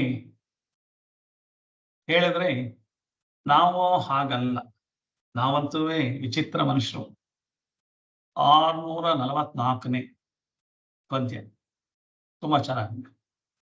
ತರಚುಗಾಯವ ಕೆರೆದು ಹುಣ್ಣನಾಗಿಪುದು ಕಪಿ, ತರಚುಗಾಯವ ಕೆರೆದು ಹುಣ್ಣನಾಗಿಪುದು ಕಪಿ, ಕೊರತೆಯೊಂದನ್ನು ನೀನು ನೆನೆದು ಕೆರಳಿ, ಧರೆಯೆಲ್ಲವನ್ನು ಶಪಿಸಿ ಮನದಿ ನರಕವ ನಿಲ್ಲಿಸಿ, ನರಳುವುದು ಬದುಕೀನು ಮಂಕುತಿಮ್ಮ ಅಂತ. ಎಷ್ಟು ಚೆನ್ನಾಗಿ ಬರೆದಿದ್ದಾರೆ ಅಂದ್ರೆ, ನಾವು ಮಾಡ್ತಾ ಇರೋ ಜೀವನ ಹೀಗೆ. ಏನ್ ಮಾಡ್ತಾ ಇದೀವಿ ಅಂತಂದ್ರೆ, ಈ ಕೋತಿ ನೋಡಿದಿರ, ಕೋತಿ ಒಂದ್ ನಿಮಿಷ ಸುಮ್ಮನಿರಲ್ಲ. ಕೋತಿ ಒಳ್ಳೆ ಕೋತಿ ಚಾಷ್ಟೆ ಮಾಡ್ತಾರೆ ಅಂತಾರಲ್ಲ ಹಾಗೆ. ಸೊ ಅದಕ್ಕೆ ಎಲ್ಲೋ ಒಂಥರ ಹೀಗ್ ನೋಡ್ತಾ ಇರುತ್ತೆ, ಅಲ್ಲೆಲ್ಲೋ ಗುಳ್ಳೆ ಆದಾಗ ಕಾಣಿಸ್ತು ಅಂತಂದ್ರೆ ಹೀಗೆ ನೋಡ್ಬಿಟ್ಟು ಅಯ್ಯೋ ಗುಳ್ಳೆ ಆಗ್ಬಿಟ್ಟಿದೆ ಅಂತ ಅದನ್ನ ಉಗುರಲ್ಲಿ ಕೆರೆದು ಒಂದ್ ಬರೀ ಗುಳ್ಳೆ ಆಗಿರುತ್ತೆ. ಕೆರೆದು ಗಾಯ ಮಾಡ್ಕೊಂಡು, ರಣ ಮಾಡ್ಕೊಂಡು, ರಕ್ತ ಎಲ್ಲ ಸೋರ್ಸ್ಕೊಂಡು ಅದನ್ನ ತಿರ್ಗಾ ಅದು ವಾಸಿ ಆಗ್ಬೇಕಾದ್ರೆ ಎಷ್ಟೋ ದಿವಸ ಬೇಕು. ತರಚು ಗಾಯವ ಕೆರೆದು ಹುಣ್ಣನಾಗಿಪುದು ಕಪಿ, ತರಚು ಗಾಯವ ಕೆರೆದು ಹುಣ್ಣನಾಗಿಪುದು ಕಪಿ. ಆ ಕೋತಿ ಹೇಗೆ ಸಣ್ಣದ್ ಯಾವ್ದೋ ಒಂದು ಗುಳ್ಳೆ ಇದ್ರೆ ಕಾಣಿಸ್ದಲ್ಲೇ ಇರೋ ಗುಳ್ಳೆನ ಹತ್ತಿರದಲ್ಲಿ ಇಟ್ಕೊಂಡು ನೋಡಿ, ಮೈಕ್ರಾಸ್ಕೋಪ್ ಅಲ್ಲಿ ನೋಡ್ದಾಗೆ ನೋಡಿ ಏನೋ ಆಗ್ಬಿಟ್ಟಿದೆ ಅಂತ ಕೆರೆದು ಗಾಯ ಮಾಡ್ಕೊಂಡು, ರಣ ಮಾಡ್ಕೊಂಡು, ಹುಣ್ಣೆಲ್ಲ ಮಾಡ್ಕೊಳತ್ತಲ್ಲ, ಹಾಗೆ ನಾವೇನ್ ಮಾಡ್ತಾ ಇದೀವಿ ಅಂತಂದ್ರೆ ಮನುಷ್ಯರು ಕೊರತೆಯೊಂದನ್ನು ನೀನು ನೆನೆದು ಕೆರಳಿ, ಅಯ್ಯೋ ನನಗದಿಲ್ಲ, ಅಯ್ಯೋ ನನಗಿದಿಲ್ಲ, ನನ್ನವ್ರೇನೋ ಹಾಗನ್ಬಿಟ್ರು, ಇವ್ರೇನೋ ಹೀಗನ್ಬಿಟ್ರು ಅಂತ ಯಾವತ್ತೋ 10 ವರ್ಷದ ಕೆಳಗೆ ಅವ್ರು ಯಾರೋ ನಮ್ಮನ್ನ ಬೈದಿರ್ಬೋದು, ಆಡ್ಕೊಂಡಿರ್ಬೋದು, ಅಥವಾ ಇನ್ನೇನೋ ನಮ್ಮನ್ನ ಅವಮಾನ ಮಾಡಿರ್ಬೋದು, ಅಥವಾ ನಮ್ಮ ಮನೆಯಲ್ಲಿ ಫ್ರಿಡ್ಜ್ ಇಲ್ಲ, ನಮ್ಮ ಮನೆಯಲ್ಲಿ ಕೈದಿಲ್ಲ, ಕಾರ್ ಇಲ್ಲ, ನಮ್ಮ ಮನೇಲಿ ಬಂಗ್ಲೆ ಇಲ್ಲ ಅಂತ ಈ ಕೊರತೆನ ಯಾವ್ದೋ ಒಂದು ಕೊರತೆ, ನಮಗೆ 108 ಕೊರತೆಗಳು ಬೇರೆ ಇದೆ. ಅದನ್ನ ನಾವೇ ಸೃಷ್ಟಿ ಮಾಡ್ಕೊಂಡಿರುವಂತ ಕೊರತೆ, ಕಾಂಪಿಟೇಷನ್ಗೋಸ್ಕರ ಸೃಷ್ಟಿ ಮಾಡ್ಕೊಂಡಿರುವಂತ ಕೊರತೆ. ಸೊ ಹಾಗಾಗಿ ಕೊರತೆಯೊಂದನ್ನು ನೀನು ನೆನೆದು ಕೆರಳಿ, ಆ ಕೋತಿ ಆ ಒಂದು ಸಣ್ಣ ಗುಳ್ಳೆನ ಹೇಗೆ ಕೆರೆದು ಗಾಯ ಮಾಡ್ಕೊಳುತ್ತೋ, ನನ್ನ ಈ ಕೊರತೆನ ಅದನ್ನ ಕೆರೆದು ಅಂದ್ರೆ ಅವಾಗ ಮನಸ್ಸಿನ ಮೇಲೆ ಕೊರತೆನ ತಗೊಂಬಂದು ನನ್ನ ಮನಸ್ಸು ಹುಚ್ಚುಚ್ಚಾಗಿ ಕೆರಳಿ ಹೋಗುತ್ತೆ. ಅದು ದೇಹಕ್ಕೆ ಗಾಯ ಮಾಡ್ಕೊಂಡ್ರೆ ನಾವು ಮನಸ್ಸಿಗೆ ಹೀಗೆ ಗಾಯ ಮಾಡ್ಕೊಳ್ಳೋದು. ಕೊರತೆಯೊಂದನ್ನು ನೀನು ನೆನೆದು ಕೆರಳಿ, ಅದಾದ್ಮೇಲೆ ಏನಾಗುತ್ತೆ, ಧರೆಯೆಲ್ಲವನ್ನು ಶಪಿಸಿ ಮನದಿ ನರಕವ ನಿಲ್ಲಿಸಿ. ಅಂದ್ರೆ ನಾವೇನ್ ಮಾಡ್ತೀವಿ, ಅವ್ರ ಹಾಗೆ ಪ್ರಪಂಚ ಸರಿ ಇಲ್ಲ, ಅವ್ರು ಸರಿ ಇಲ್ಲ, ಅಣ್ಣ ಸರಿ ಇಲ್ಲ, ತಮ್ಮ ಸರಿ ಇಲ್ಲ, ನೆಂಟರು ಸರಿ ಇಲ್ಲ, ಅಪ್ಪ ಅಮ್ಮ ಸರಿ ಇಲ್ಲ, ಹೆಂಡತಿ ಸರಿ ಇಲ್ಲ, ಮಕ್ಕಳು ಸರಿ ಇಲ್ಲ ಅಂತ ಧರೆಯೆಲ್ಲವನ್ನು ಶಪಿಸಿ ಮನದಿ ನರಕವ ನಿಲ್ಲಿಸಿ, ಎಲ್ಲರನ್ನೂ ಶಾಪ ಹಾಕಿ ಎಲ್ಲರನ್ನೂ ಬೈತಾ ಇದ್ರೆ ನನ್ನ ಮನಸ್ಸಲ್ಲಿ ನೆಮ್ಮದಿಯ ಸ್ವರ್ಗ ಎಲ್ಲಿ ಸಿಗುತ್ತೆ? ಮನದಿ ನರಕವ ನಿಲ್ಲಿಸಿ, ನನ್ನ ಮನಸ್ಸಿನ ನರಕನ ನಾನೇ ಮಾಡ್ಕೋತಾ ಇದ್ದೀನಿ, ನನ್ನ ಮನಸ್ಸಲ್ಲಿ ನರಕನ ನಾನೇ ತರ್ಕೋತಾ ಇದ್ದೀನಿ. ಸೊ ಹಾಗಾಗಿ ನರಕವ ನಿಲ್ಲಿಸಿ, ನರಳುವುದು ಬದುಕೇನು ಮಂಕುತಿಮ್ಮ. ಏನೋ ಈ ತರ ಜೀವನ ಮಾಡ್ತಾ ಇದೆಯಲ್ಲ, ಇದು ಸರಿಯೇನೇನೋ ಅಂತ ಕೇಳ್ತಾ ಇದ್ದಾರೆ. ಈ ತರ ನರಳಿ ಒದ್ದಾಡ್ತಾ ಇದೆಯಲ್ಲ ಜೀವನದಲ್ಲಿ, ಸುಖವಾಗಿರುವಂತ ದೇವ್ರು ಕಳ್ಸಿರೋದು, ನೆಮ್ಮದಿಯಾಗಿರೋ ಶಾಂತಿಯಾಗಿರೋ ಅಂತ ನಾವೇನ್ ಮಾಡ್ತಾ ಇದೀವಿ ಅಂತಂದ್ರೆ, ಕೋತಿ ಹೇಗೆ ತರಚು ಗಾಯವ ಕೆರೆದು ಹುಣ್ಣನಾಗಿಪುದು ಕಪಿ, ಕೊರತೆಯೊಂದನು ನೀನು ನೆನೆದು ಕೆರಳಿ ಧರೆಯೆಲ್ಲವನ್ನು ಶಪಿಸಿ ಮನದಿ ನರಕವ ನಿಲ್ಲಿಸಿ ನರಳುವುದು ಬದುಕೇನೋ ಮಂಕುತಿಮ್ಮ. ಅಂದ್ರೆ ಏನು, ನಮ್ಮ ಮನಸ್ಸು ಸಿಕ್ಕಾಪಟ್ಟೆ ಹೀಗೆಲ್ಲ ಮಾಡಿದ್ರೆ ಕಷ್ಟ ಆಗುತ್ತೆ. ಅದಕ್ಕೋಸ್ಕರ ಅದನ್ನ ಆ ಪದ್ಯದಲ್ಲಿ ಆ ತರ ಹೇಳಿದ್ದಾರೆ. 557ನೇ ಪದ್ಯ ನೋಡಿ, ಅದಕ್ಕೆ ಸಂಬಂಧಪಟ್ಟ ಹಾಗೇನೆ ಅಂತರಂಗದ ಗವಾಕ್ಷಗಳ ತೆರೆದಿಡಲಲ್ಲಿ ಚಿಂತೆ ಕುಮಲದು ಹೊಗಳತ್ತ ಆತ್ಮನನು ಶಾಂತಿ ಬೀಳ್ಕೊಡೆ ಮನೆಗೆ ಗೋಡೆ ಒಲೆ ಕಿಟಕಿಯಂ ಸಂತತದ ಅಪೇಕ್ಷಿತವ ಮಂಕುತಿಮ್ಮ ಅಂತ. ಸೊ ಏನ್ ಹೇಳ್ತಾ ಇದೆ ಅಂದ್ರೆ, ಮನಸ್ಸಿನ ಚಿಂತೆಯಲ್ಲೇನೆ ಒಳಗಡೆ ಬೆಂಕಿ ಹಚ್ಚಿಬಿಟ್ಟು ಒಳಗಡೆ ಹೊಗೆ ಆಡ್ತಾನೆ ಇದ್ರೆ ಉಸಿರು ಕಟ್ಟುತ್ತೆ. ಮನಸ್ಸಿನ ಚಿಂತೆಗಳು ಅಧಿಕ ಆಗ್ತಾ ಮನಸ್ಸಿಗೆ ಡಿಪ್ರೆಷನ್ ಬರುತ್ತೆ. ಸಪ್ರೆಷನ್ ಮಾಡ್ತೀವಿ. ನಮ್ಗೇನಾದ್ರೂ ಒಂದು ಆಸೆ ಬಂತು ಅಂತಂದ್ರೆ ನಾವೊಂದನ್ನ ಸಿಗದೆ ನೆರವೇರದಲ್ಲೇ ಇದ್ರೆ ಅದನ್ನ ಮನಸ್ಸಿನೊಳಗೆ ಅದ್ಮಿ ಫಸ್ಟ್ ಆಸೆ ಯಾಕೆ ಬರ್ತಾ ಇದೆ ಅಂತ ನಾವು ಪ್ಲಾನ್ ಮಾಡಿ ಆಸೆನೇ ಬರ್ದಲೇ ಇರೋ ತರ, ಅಂದ್ರೆ 100 ಆಸೆ ತೀರಿಸ್ತಾ ಇದ್ರೆ 100 ಸಾವಿರ ಆಸೆ ಬರ್ತಾ ಇರುತ್ತೆ. ಯಾವುದು ಸೂಕ್ತವಾದ ಆಸೆನ ಇಟ್ಕೊಂಡು ಸೂಕ್ತ ಅಲ್ದಲೇ ಇರೋ ಆಸೆಗಳನ್ನೆಲ್ಲ ಬಿಡೋದಕ್ಕೆ ನಾನು ಮಾಡ್ಕೊಂಡ್ರೆ ಪರವಾಗಿಲ್ಲ. ಹಾಗೆ ಮಾಡ್ದಲೇನೆ ಒಳಗಡೆನೆ ಆಸೆಗಳು ಈಡೇರ್ಲಿಲ್ಲ ಅಂತ ಹೇಳ್ತಾ ಹಾಗೇನೆ ಮನಸ್ಸನ್ನು ಒಳಗಡೆ ಅದಮಿಡ್ತೀನಿ. ಅದಮಿಡೋದು ಅಂದ್ರೆ ಸಪ್ರೆಷನ್ ಅಂತ ಹೇಳ್ತೀವಿ. ಸಪ್ರೆಷನ್ ಆಗ್ತಿದ್ದಾಗ ಏನಾಗುತ್ತೆ ಅಂದ್ರೆ ಮನಸ್ಸಿನಲ್ಲಿ ಅದು ಯಾರ ಹತ್ರನೂ ಹೇಳ್ಕೊಳಕ್ ಆಗಲ್ಲ. ಒಳಗಡೆ ಒದ್ದಾಡ್ತಾ ಇದ್ದೀನಿ, ವಿಲ ಅಂತ ಒದ್ದಾಡ್ತಾ ಇದ್ದೀನಿ. ಅದು ಒಳಗಡೆನೆ ಬಾಂಬ್ ಬ್ಲಾಸ್ಟ್ ಆಗುತ್ತೆ. ಅದಕ್ಕೆ ಇಂಪ್ಲೋಷನ್ ಅಂತ ಹೇಳ್ತಾರೆ. ಒಳಗಡೆನೆ ಬಾಂಬ್ ಬ್ಲಾಸ್ಟ್ ಆಗೋದು ಅಂತಂದ್ರೆ ಈ ಚಿಂತೆಗಳು ನಂದು ಏನಿದೆ ಅದು ಒಳಗಡೆ ನನಗೆ ನಾನು ಕಂಟ್ರೋಲ್ ಮಾಡ್ಕೊಳಕ್ ಆಗದರೆ ಅಳು ನಗು ಎಲ್ಲ ಅದು ಬಂದು ಗೋಳು ದಿವಸ ಹೇಳ್ಕೊಂಡು ಊಟ ಸೇರಲ್ಲ, ಮೈರು ಆಗಲ್ಲ ಅನ್ನೋ ತರ ಆ ಲೆವೆಲ್ಗೆ ನನ್ನನ್ನ ಕರ್ಕೊಂಡು ಹೋಗಿ ಇಂಪ್ಲೋಷನ್ ಅಂತ. ಮೊದ್ಲು ಸಪ್ರೆಷನ್ ಮಾಡ್ತೀನಿ, ಆಮೇಲೆ ಇಂಪ್ಲೋಷನ್ ಆಗುತ್ತೆ. ಇಂಪ್ಲೋಷನ್ ಆದ್ಮೇಲೆ ಡಿಪ್ರೆಷನ್ ಆಗುತ್ತೆ.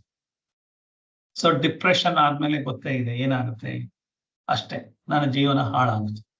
ಸೊ ಹಾಗೆ ಮನಸ್ಸು ಚಿಂತೆಗಳಿಂದ ಒಳೊಳಗೇನೆ ಹೊಗೆ ಮಾಡ್ತಾ ಬಿಟ್ರೆ ಚಿಂತೆಗಳೆಲ್ಲ ಅದಕ್ಕಾಗಿ ಏನಾಗುತ್ತೆ, ಅದೆಲ್ಲ ಕೊಳೆಯಕ್ಕೆ ಶುರು ಆಗುತ್ತೆ ಅಂತಂದ್ರೆ ನಮ್ಮನ್ನೇ ತಿನ್ನಕ್ಕೆ ಶುರು ಮಾಡುತ್ತೆ. ಸೊ ಹಾಗಾಗಿ ನಾವು ಮಾಡ್ತಾ ಇರೋ ತಪ್ಪೋ ಸರಿನೋ ಅಂತಾನೆ ಗೊತ್ತಾಗಲ್ಲ. ಹಾಗಾಗಿ ನಮಗೆ ಶಾಂತಿ ಬೇಕು ಅಂತಂದ್ರೆ ಏನ್ ಮಾಡ್ಬೇಕು? ಸೊ ಗೋಡೆಯಲ್ಲಿ ಕಿಟಕಿಯೋಳು ಅಂತ ಹೇಳ್ತಾರೆ. ನಮ್ಮ ಮನಸ್ಸನ್ನ ಬಚ್ಚಿಟ್ಬಿಟ್ಟು, ನಮ್ಮ ಮನಸ್ಸನ್ನ ಅದಮಿಟ್ಬಿಟ್ಟು ಗಾಳಿ ಆಡದಲ್ಲೇ ಇರೋ ತರ ನಮ್ಮ ಮನಸ್ಸನ್ನ ಮಾಡ್ಕೊಂಡ್ರೆ ಅದೇನಾಗುತ್ತೆ ಅಂತಂದ್ರೆ ಉಸಿರು ಕಟ್ಟಿ ಕೊಳತು ಹೋಗಿ ಬೆಂಕಿ ಹತ್ಕೊಡುತ್ತೆ ಮನಸ್ಸಿನೊಳಗಡೆ. ಅದ್ರ ಬದಲು ಏನ್ ಮಾಡ್ತಾ ಇದ್ದಾರೆ ಅಂದ್ರೆ ಗೋಡೆಯೊಳೆ ಕಿಟಕಿಯೋಳು ಅಂತ ಹೇಳಿದ್ದಾರೆ. ಈಗ ಒಂದ್ ಮನೆಯಲ್ಲಿ ಕೂಲ್ ಆಗಿರ್ಬೇಕು ಅಂದ್ರೆ ಕ್ರಾಸ್ ವೆಂಟಿಲೇಷನ್ ಅಂತ ಹೇಳ್ತಾರೆ. ಸೊ ಕ್ರಾಸ್ ವೆಂಟಿಲೇಷನ್ ಅಂತಂದ್ರೆ ಈ ಕಿಟಕಿಗೆ ಅಪೋಸಿಟ್ ಆಗಿ ಇನ್ನೊಂದು ಕಿಟಕಿ ಇಟ್ರೆ ಮನೆಯಲ್ಲಿ ಫ್ರೆಶ್ ಆಗಿರೋ ಗಾಳಿ ಬರುತ್ತೆ. ಇಲ್ಲದೆ ಹೋದ್ರೆ ಮನೆಗೆ ಕಿಟಕಿನೇ ಎಲ್ಲೋ ಸಣ್ಣಗೆ ಇಟ್ಬಿಟ್ಟು ಮನೆ ತುಂಬಾ ಸಾಮಾನು ತುಂಬಿಕೊಂಡಿದ್ರೆ ಕಮಟು ವಾಸನೆ, ಮನೆ ತುಂಬಾ ವಾಸನೆ, ನೀವೇನೇ ಪರ್ಫ್ಯೂಮ್ ಹಾಕಿದ್ರು ಆಗಲ್ಲ. ಸೊ ಹಳೆಯ ವಸ್ತುಗಳು ಹಳೆ ಇದೆಲ್ಲ ಅದು ಕೊಳಿತಾ ಬಿದ್ದಿರುತ್ತೆ. ಸೂರ್ಯನ ಬಿಸಿಲು ಗಾಳಿ ಎಲ್ಲ ಅದು ನೇಚರ್ ಒಳಗಡೆ ಬರಬೇಕು. ಅದು ಬಂದಿದ್ರು ಎಷ್ಟೋ ಜನದ ಮನೇಲಿ ಬಾಗ್ಲೇ ತೆಗಿಯಲ್ಲ, ಕಿಟಕಿನೇ ತೆಗಿಯಲ್ಲ.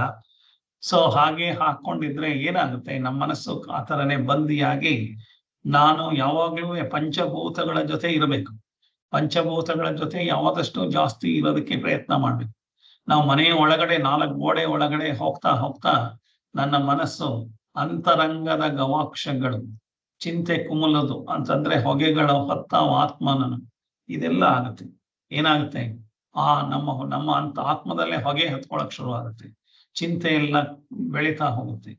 ಹಾಗಾಗಿ ಏನ್ ಮಾಡ್ಬೇಕು, ಶಾಂತಿ ಬೇಕಾದ್ರೆ ಏನ್ ಮಾಡ್ಬೇಕು, ಶಾಂತಿ ಬೇಳ್ಕೊಡೆ ಮನೆಗೆ ಗೋಡೆ ಒಲೆ ಕಿಟಕಿಯಂ ಸಂತತದ ಅಪೇಕ್ಷಿತವ ಮಂಕುತಿಮ್ಮ ಅಂತ.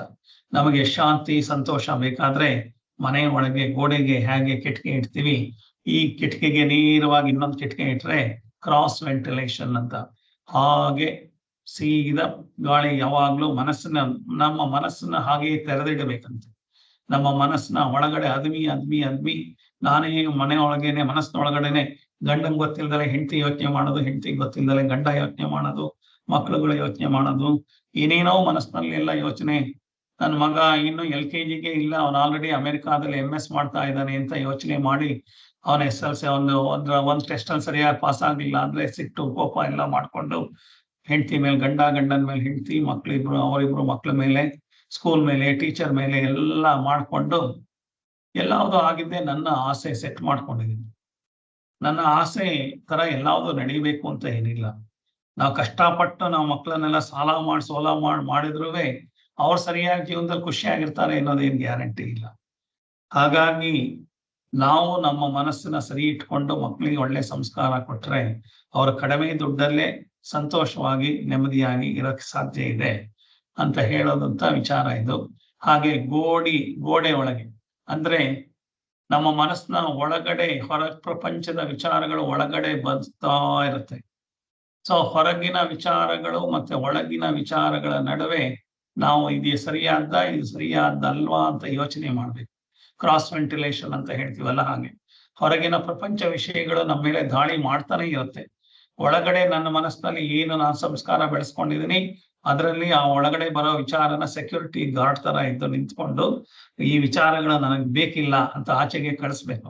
ನೋ ಎಂಟ್ರಿ ಅಂತ ಹೇಳಿ ಮಾಡಿ ಸತ್ಯ ಯಾವುದು ಅಸತ್ಯ ಯಾವುದು ಅನ್ನೋದನ್ನೆಲ್ಲ ಮಾಡಿದ್ರೆ ಸೊ ನನ್ನ ಮನಸ್ಸು ಶುದ್ಧವಾಗುತ್ತೆ. ಸೊ ಅನ್ಯರ ವಿಚಾರ ನನಗೆ ಬೇಕೇ ಇಲ್ಲ ಅಂತ ಅನ್ಸತ್ತೆ. ಹಾಗಾಗಿ ಏನಾಗುತ್ತೆ, ನನ್ನ ಮನಸ್ಸು ಸೊರಗೋದು ನಿಲ್ಲತ್ತೆ. ಹಾಗಾಗಿ ನಾವು ನಮ್ಮ ಸಮಸ್ಯೆಗಳನ್ನ ಸರಿಯಾಗಿ ಶಾಂತ ಮನಸ್ಸಿನಿಂದ ನಾವು ಮಾಡ್ಕೋಬಹುದು, ಸದ್ವಿಚಾರದಿಂದ ಮಾಡ್ಕೋಬಹುದು. ಈ ಎಲ್ಲಾ ವಿಚಾರಗಳನ್ನು ಒಳಗಡೆ ಬಿಟ್ಕೊಂಡ್ರೆ ನನ್ನ ಅಹಂಕಾರ ಮಮಕಾರನ ಜಾಸ್ತಿ ಬೆಳೆಯುತ್ತೆ. ಸೊ ಹೊರಗಡೆಯಿಂದ ಮತ್ತೆ ಹೊಸ ವಿಚಾರಗಳನ್ನು ಒಳಗಡೆ ಬರದೇ ಇರೋ ತರ ಅಹಂಕಾರ ಮಾಡುತ್ತೆ. ಹೊರಗಡೆಯಿಂದ ವಿಚಾರಗಳು ಒಳ್ಳೆ ವಿಚಾರ ಬಂದ್ರೆ ಬೇಡ ಅಂತ ತಡೆಯುತ್ತೆ ಅಹಂಕಾರ. ಹಾಗೆ ಒಳಗಡೆ ಬಂದಿರೋ ಅಂತ ಕೆಟ್ಟ ವಿಚಾರಗಳನ್ನ ಹೊರಗಡೆ ಹಾಕಕ್ಕೂ ತಡೆಯುತ್ತೆ ನನ್ನ ಅಹಂಕಾರ. ಸೊ ನಾವು ಸಾಮಾನ್ಯವಾಗಿ ಏನ್ ಮಾಡ್ತೀವಿ ಅಂದ್ರೆ ಹೊರಗಡೆಯಿಂದ ಬರ್ತಾ ಇರೋ ಕೆಟ್ಟ ವಿಚಾರಗಳನ್ನ ಸೆಕ್ಯೂರಿಟಿ ಗಾರ್ಡ್ ಇಲ್ದಲೇನೆ ಒಳಗಡೆ ಬಿಟ್ಕೊಂಡ್ಬಿಡ್ತೀವಿ. ಅಹಂಕಾರ ಬೆಳೆಯುತ್ತೆ. ಈ ಒಳಗಡೆ ಬಿಟ್ಕೊಂಡಿರೋ ವಿಚಾರ ನಂದು ಅಂತ ಭದ್ರವಾಗಿ ಅಂಟ್ಕೊಂಡ್ಬಿಟ್ಟು ಈ ವಿಚಾರ ಹೊರಗಡೆ ಹೋಗದಲ್ಲೇ ಇರೋ ತರ ಮಾಡಿ ಅದನ್ನು ಕಟ್ ಹಾಕ್ಬಿಡ್ತಾ ಇದ್ದೀನಿ. ಅದನ್ನೇ ಅಹಂಕಾರ ಮಮಕಾರ ಅಂತೀವಿ. ಹಾಗಾಗಿ ಯಾರೋ ಒಳ್ಳೆ ವಿಚಾರ ಹೊರಗಡೆಯಿಂದ ಹೇಳಿದ್ರೆ ಆ ಒಳಗಡೆ ಬರಬೇಡ ಅಂತ ನನ್ನ ಅಹಂಕಾರ ಆ ವಿಚಾರನ ಅಲ್ಲೇ ತಡೆಯುತ್ತೆ. ಸೊ ಒಳಗಡೆ ವಿಚಾರನ ನೀನು ಕೂಡಿಸ್ತಾ ಇರುತ್ತೆ. ಹಾಗೇನಾಗುತ್ತೆ ಅಂತಂದ್ರೆ ಅಹಂಕಾರದ ಗೋಡೆ ಕೆಡವಬೇಕು. ಸೊ ನನಗೆ ಶಾಂತಿ ಬೇಕು ಅಂತಂದ್ರೆ ಆ ತರ ಅಹಂಕಾರದ ಗೋಡೆನ ಕೆಡವಿದ್ರೆ ನನಗೆ ಒಳ್ಳೆ ವಿಚಾರಗಳು ಒಳಗಡೆ ಬರುತ್ತೆ ಅಂತ ಹೇಳುವಂತ ವಿಚಾರ ಚೆನ್ನಾಗಿ ಹೇಳಿದ್ದಾರೆ. ಸೊ ಇದಕ್ಕೆ ಸಂಬಂಧಪಟ್ಟ ಹಾಗೆ ಇನ್ನೊಂದು 645ನೇ ಶ್ಲೋಕ.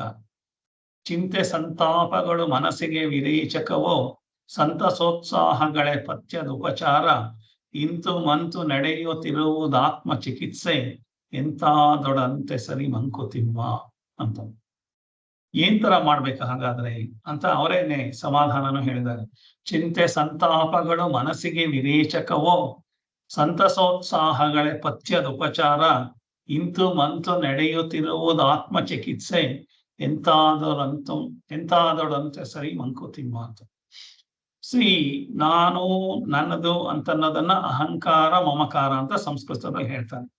ಅಹಂಕಾರ ಮಮಕಾರ ನಾನು ನನ್ನದು ಅಂತ, ನಾನೇ ನಂದೇ ಅಂತ ಹೇಳೋದು ಅಹಂಕಾರ ಆಗ್ತಾ ಇದ್ರೆ ಈ ಅಹಂಕಾರ ಏನಾಗ್ತಾ ಇದೆ, ನನ್ನ ಅಹಂಕಾರ ನನ್ನ ನೆಮ್ಮದಿ ಹಾಳು ಮಾಡೋದಲ್ಲದೆ ನಮ್ಮ ಮನೆಯವರ ನೆಮ್ಮದಿ, ನನ್ನ ಸಮಾಜದ ನೆಮ್ಮದಿ ಎಲ್ಲದನ್ನು ಹಾಳು ಮಾಡಿ ಸಮಾಜದ ಸುತ್ತಮುತ್ತ ಇರೋದು ಎಲ್ಲ ವಾತಾವರಣನ ಕಲುಷಿತಗೊಳಿಸ್ತಾ ಇದ್ದೀವಿ. ಹಾಗಾಗಿ ಆ ಸಮಾಜದಲ್ಲೇ ನಾನು ಬದುಕಬೇಕಾಗಿದೆ. ಎಲ್ಲರ ಅಹಂಕಾರದಿಂದ ಆಗಿರುವಂತ ಸಮಾಜದಲ್ಲಿ ನನಗೆ ಈಗ ಆಗ್ತಾ ಇದೆ. ಸೊ ಏನಾಗುತ್ತೆ, ಈ ಅಹಂಕಾರದಿಂದ ನನಗೆ ಏನನ್ನಾದ್ರೂ ಪಡ್ಕೊಳ್ಳೇಬೇಕು, ಬೇಕೇ ಬೇಕು ಅನ್ನೋ ಆಸೆ ಈಡೇರ್ತು ಅಂತಂದ್ರೆ ಏನಾಗುತ್ತೆ, ಆ ಆಸೆ ಎಲ್ಲ ನನ್ನ ಹತ್ರ ಮಾತ್ರ ಇದೆ, ಆಸೆಯಿಂದ ನಾನೇ ಪಡ್ಕೊಂಡಿದ್ದೀನಿ, ತನ್ನೊಬ್ಬನ ಹತ್ರನೇ ಇದೆ ಅನ್ನೋಂತ ಅಹಂಕಾರ ಇನ್ನೂ ಸ್ವಲ್ಪ ಜಾಸ್ತಿ ಆಗುತ್ತೆ. ಆ ಅಹಂಕಾರದಲ್ಲಿ ಏನಾಗುತ್ತೆ, ಇನ್ನೊಂದು ಸ್ವಲ್ಪ ಜಾಸ್ತಿ ಪಡ್ಕೊಳ್ಳೋ ಆಸೆ ಆಗುತ್ತೆ. ಸೊ ಇನ್ನೊಂದ್ ಸ್ವಲ್ಪ ಜಾಸ್ತಿ ಪಡ್ಕೊಳ್ಳೋ ಆಸೆ ಈಡೇರದಲ್ಲೇ ಇರೋದು, ಎಲ್ಲವಾಗ್ಲೂ ಈಡೇರುತ್ತೆ ಅಂತ ಹೇಳಕ್ಕಾಗಲ್ಲ. ಈಡೇರದಲ್ಲೇ ಇದ್ರೆ ಏನಾಗುತ್ತೆ, ಕೋಪ ಬರುತ್ತೆ. ಕೋಪ ಬರ್ತಿದ್ದಾಗ ಏನಾಗುತ್ತೆ, ಯಾರು ನನ್ನ ಆಸೆಗೆ ಅಡ್ಡಿ ಬರ್ತಾ ಇದ್ದಾರೋ ಅವ್ರ ಮೇಲೆಲ್ಲ ದ್ವೇಷ ಆಗುತ್ತೆ, ಅವ್ರ ಮೇಲೆ ಕೋಪ ಪಟ್ಕೋತೀನಿ, ಕ್ರೋಧ ಆಗುತ್ತೆ. ಸೊ ಹಾಗಾಗಿ ಏನಾಗುತ್ತೆ, ಆಮೇಲೆ ಏನಾಗುತ್ತೆ, ನಮಗಿನ್ನ ಯಾರು ಜಾಸ್ತಿ ಪಡ್ಕೊಂಡ್ಬಿಟ್ಟಿದ್ದಾರೆ ಅಂತಂದ್ರೆ ಅವ್ರ ಮೇಲೆ ಅಸೂಯೆ ಪಡಕ್ ಶುರು ಮಾಡ್ತೀವಿ. ನಮಗಿನ್ನ ಕಡಿಮೆ ಇದೆ ಅವ್ರಿಗೆ ಅಂತಂದ್ರೆ ಅವ್ರನ್ನ ಅಸಡ್ಡೆ ಮಾಡಿ ನಾವು ಮದ ಮಾಡ್ತಾ ಇದೀವಿ ಅಂತ. ಸೊ ಹಾಗಾಗಿ ನಾನು ಪಡೆದಿರೋ ವಸ್ತು ಎಲ್ಲ ನನ್ನ ಹತ್ರನೇ ಎಕ್ಸ್ಕ್ಲೂಸಿವ್ ಆಗಿರ್ಬೇಕು. ನನ್ನ ತರ ವಸ್ತು ಬೇರೆಯವ್ರು ಯಾರು ಇಟ್ಕೋಬಾರ್ದು. ನಂದೇ ಸಪರೇಟ್ ಆಗಿರ್ಬೇಕು.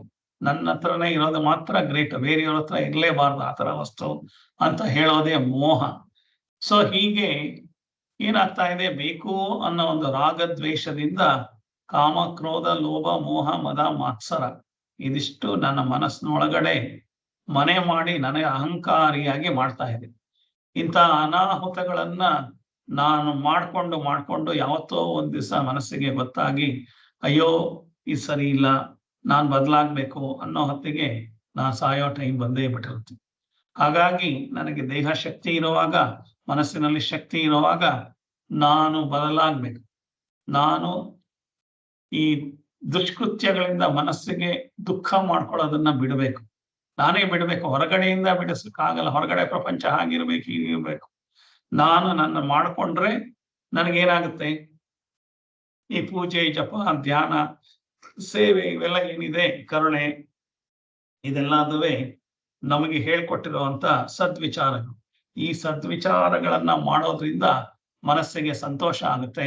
ಸಂತೋಷ ಆಗ್ತಾ ಸಂತೋಷ ಆಗೋ ಕಾರ್ಯಗಳನ್ನ ಜಾಸ್ತಿ ಮಾಡ್ತಾ ಹೋಗ್ತೀವಿ.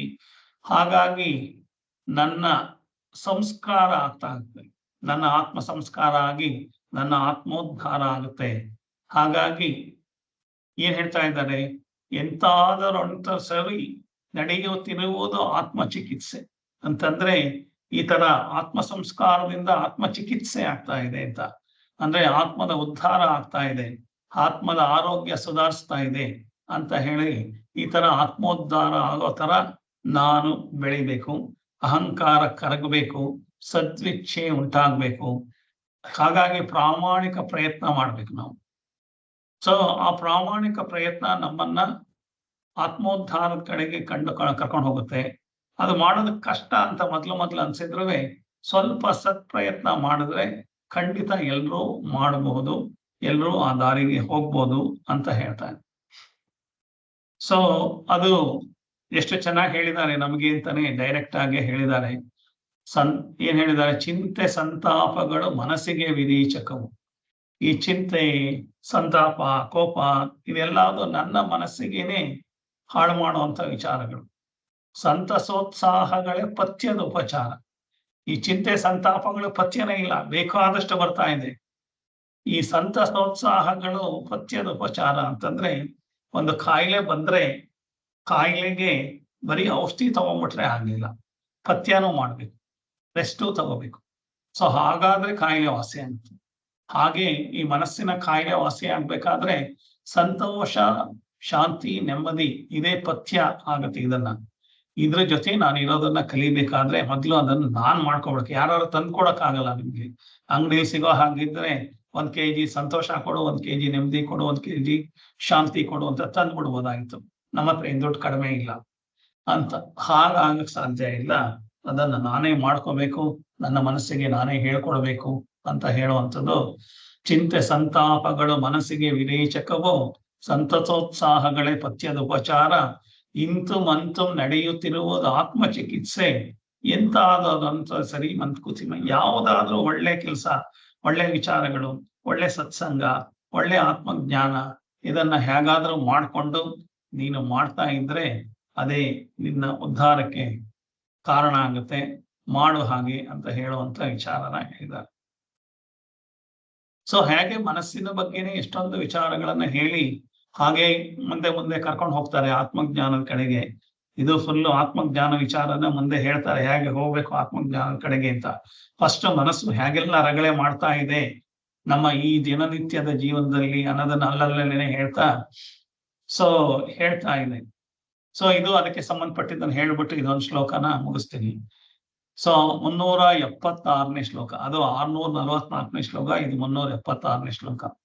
ಅಂತಾನು ಇಂತಾನು ಮೆಂತೋ ನಿನಗಾದಂತೆ ಶಾಂತಿಯನೆ ನೀನರಸು ಮನ ಕೆರಳಿದಂದು ಸಂತವಿಡುತ್ತೊಮ್ಮೆ ಶಿಕ್ಷಿಸು ತೊಮ್ಮೆ ಶಿಶುವೆಂದು ಸ್ವಾಂತಮಂ ತಿದ್ದುತಿರು ಮಂಕುತಿಮ್ಮ ಅಂತ.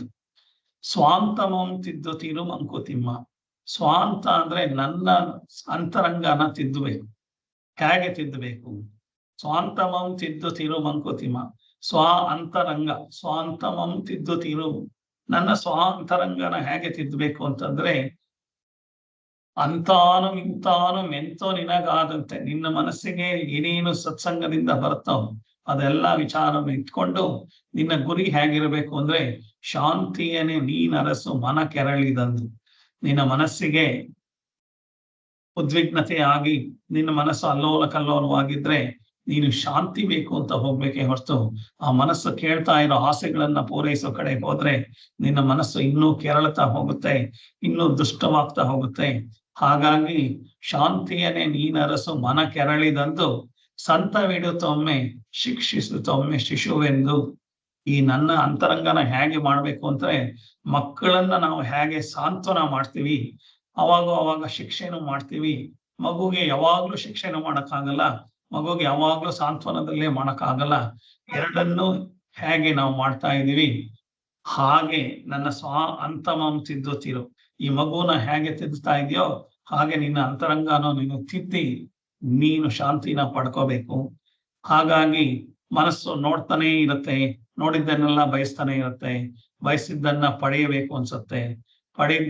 ಬಯಸಿದ್ ಸಿಗದಲೇ ಇದ್ದಾಗ ಸಂತೋಷ ಆಗಲ್ಲ, ಸಿಗುತ್ತೆ. ಸೊ ಮನಸ್ಸೆಲ್ಲ ಕೆರಳತಾನೆ ಇರುತ್ತೆ. ಹಾಗಾದಾಗ ನಮ್ಗೆ ಮನಸ್ಸೇ ಎಲ್ಲಾ ಕ್ರಿಯೆಯ ಉಗಮ. ನಮ್ಮ ಮನಸ್ಸನ್ನ ಸರಿಗೊಳಿಸ್ಕೋಬೇಕಾದ್ರೆ, ಶಾಂತ ಮಾಡ್ಬೇಕಾದ್ರೆ ಏನೇನು ಮಾಡ್ಬೇಕು ಅದನ್ನೆಲ್ಲ ಮಾಡೋದಕ್ಕೆ ಸತ್ಸಂಗದಲ್ಲಿ, ಆತ್ಮಜ್ಞಾನದಲ್ಲಿ ನಾವು ಅದನ್ನ ಮಾಡಿ ಸಾಂತ್ವನ ಹೇಳಿದ್ರೆ, ನಯದಿಂದಲಾರು ಹೇಳ್ಬೇಕು, ಇಲ್ಲದ್ರೆ ಭಯದಿಂದಲಾರು ಹೇಳ್ಬೇಕು. ಮಕ್ಕಳಿಗೆ ನಯವಾಗೂ ಹೇಳ್ತೀವಿ, ಭಯ ಪಡಿಸಿ ಹೇಳ್ತೀವಲ್ವಾ. ಹಾಗೆ ನಾನು ಮಗುನ ಹೇಗೆ ಹೇಳ್ತೀನೋ ಹಾಗೆ ಮಗುಗೆ ಹೇಗೆ ಬುದ್ಧಿವಾದ ಹೇಳ್ತೀನಿ, ಹಾಗೆ ನನ್ನ ಮನಸ್ಸಿಗೆ ಶ್ರೀನಿವಾಸ ಯಾಕೆ ನೀನ್ ಹೀಗಾಡ್ತಾ ಇದೀಯಾ, ನಿನ್ ಮನಸ್ಸು ಯಾಕೆ ಹೀಗಾಗ್ತಾ ಇದೆ, ಯಾಕೆ ಒದ್ದಾಡ್ತಾ ಇದೆಯಾ, ಯಾಕೆ ರಚ್ಚೆ ಮಾಡ್ತಾ ಇದೆಯಾ, ಯಾಕೆ ನಿನ್ ಗೊಂದಲ ಏನು, ನಿನ್ ಸಂಕಟ ಏನು ಅಂತ ನಾನೇ ನನ್ನ ಮನಸ್ಸನ್ನ ಪ್ರಶ್ನೆ ಮಾಡ್ಬೇಕು. ನನ್ನ ಉತ್ತರ ನಾನೇ ಕಂಡಿಡ್ಕೋಬೇಕು. ಇವ್ರ ಹತ್ರ ಹೇಳಿದ್ರೆ ಆಗೋದಿಲ್ಲ. ಹಾಗಾಗಿ ನನ್ನ ಮನಸ್ಸು ಶಾಂತಿಗೊಳ್ಟು ನನ್ನದಾಗ್ಬೇಕು. ಮನಸ್ಸು ಬೇರೆಯವ್ರದ್ದಾಗಿದ್ರೆ ರಿಮೋಟ್ ಕಂಟ್ರೋಲ್ ತರ ನಮ್ಮನ್ನ ಕೊಡಿಸ್ತಾ ಇರ್ತಾರೆ. ಮನಸ್ಸು ನಮ್ಮದಾಗಿದ್ದಾಗ ಶಾಂತಿ ಆಗಿರುತ್ತೆ. ಹಾಗಾದ್ರೆ ಮಾತ್ರ ನೆಮ್ಮದಿ ಅಂತ ಹೇಳೋದಕ್ಕೆ ಈ ವಿಚಾರ ಹೇಳಿದ್ದಾರೆ. ಹೇಗೆ ಅಂತಂದ್ರೆ, ನಾವು ಅಷ್ಟು ಶಾಂತತೆನ ಬರೆಸ್ಕೋಬೇಕು. ಮಗುಗೆ ಹೇಳ್ದ ಹಾಗೆ ನಮ್ಮ ಮನಸ್ಸನ್ನ ಬುದ್ಧಿವಾದ ಹೇಳ್ಬೇಕು. ಬಡದು ಮಾಡಿದ್ರು ಆಗಲ್ಲ ಅಂತ ಹೇಳಿದ್ದಾರೆ. ಸೊ ಈ ಶ್ಲೋಕದೊಡನೆ ಇವತ್ತು ಇಲ್ಲಿಗೆ ನಿಲ್ಲಿಸ್ತಾ ಇದ್ದೀನಿ. ಅಂತಾನು ಇಂತಾನು ಮೆಂತೋ ನಿನಗಾದಂತೆ, ಶಾಂತಿಯನ್ನೇ ನೀನರಸು ಮನ ಕೆರಳಿದಂದು, ಸಂತವಿಡುತ್ತೊಮ್ಮೆ ಶಿಕ್ಷಿಸುತ್ತೊಮ್ಮೆ ಶಿಶುವೆಂದು, ಸ್ವಾಂತಮಂ ತಿದ್ದುತಿರು ಅಂತಮಂ ತಿದ್ದುತಿರು ಮಂಕುತಿಮ್ಮ ಅಂತ ಹೇಳಿದ್ದಾರೆ. ತುಂಬಾ ಚೆನ್ನಾಗಿರುವಂತಹ ಪದ್ಯಗಳನ್ನ ಆರಿಸ್ಕೊಂಡಿದೀವಿ. ಸೊ ಸರ್ವೇ ಭವಂತು ಸುಖಿನಃ, ಸರ್ವೇ ಸಂತು ನಿರಾಮಯಾಃ, ಸರ್ವೇ ಭದ್ರಾಣಿ ಪಶ್ಯಂತು, ಮಾ ಕಶ್ಚಿತ್ ದುಃಖ ಭಾಗ್ ಭವೇತ್. ಓಂ ಶಾಂತಿ ಶಾಂತಿ ಶಾಂತಿ. ಹರಿ ಓಂ. ಶ್ರೀ ಗುರುಭ್ಯೋ ನಮಃ. ಹರಿ ಓಂ.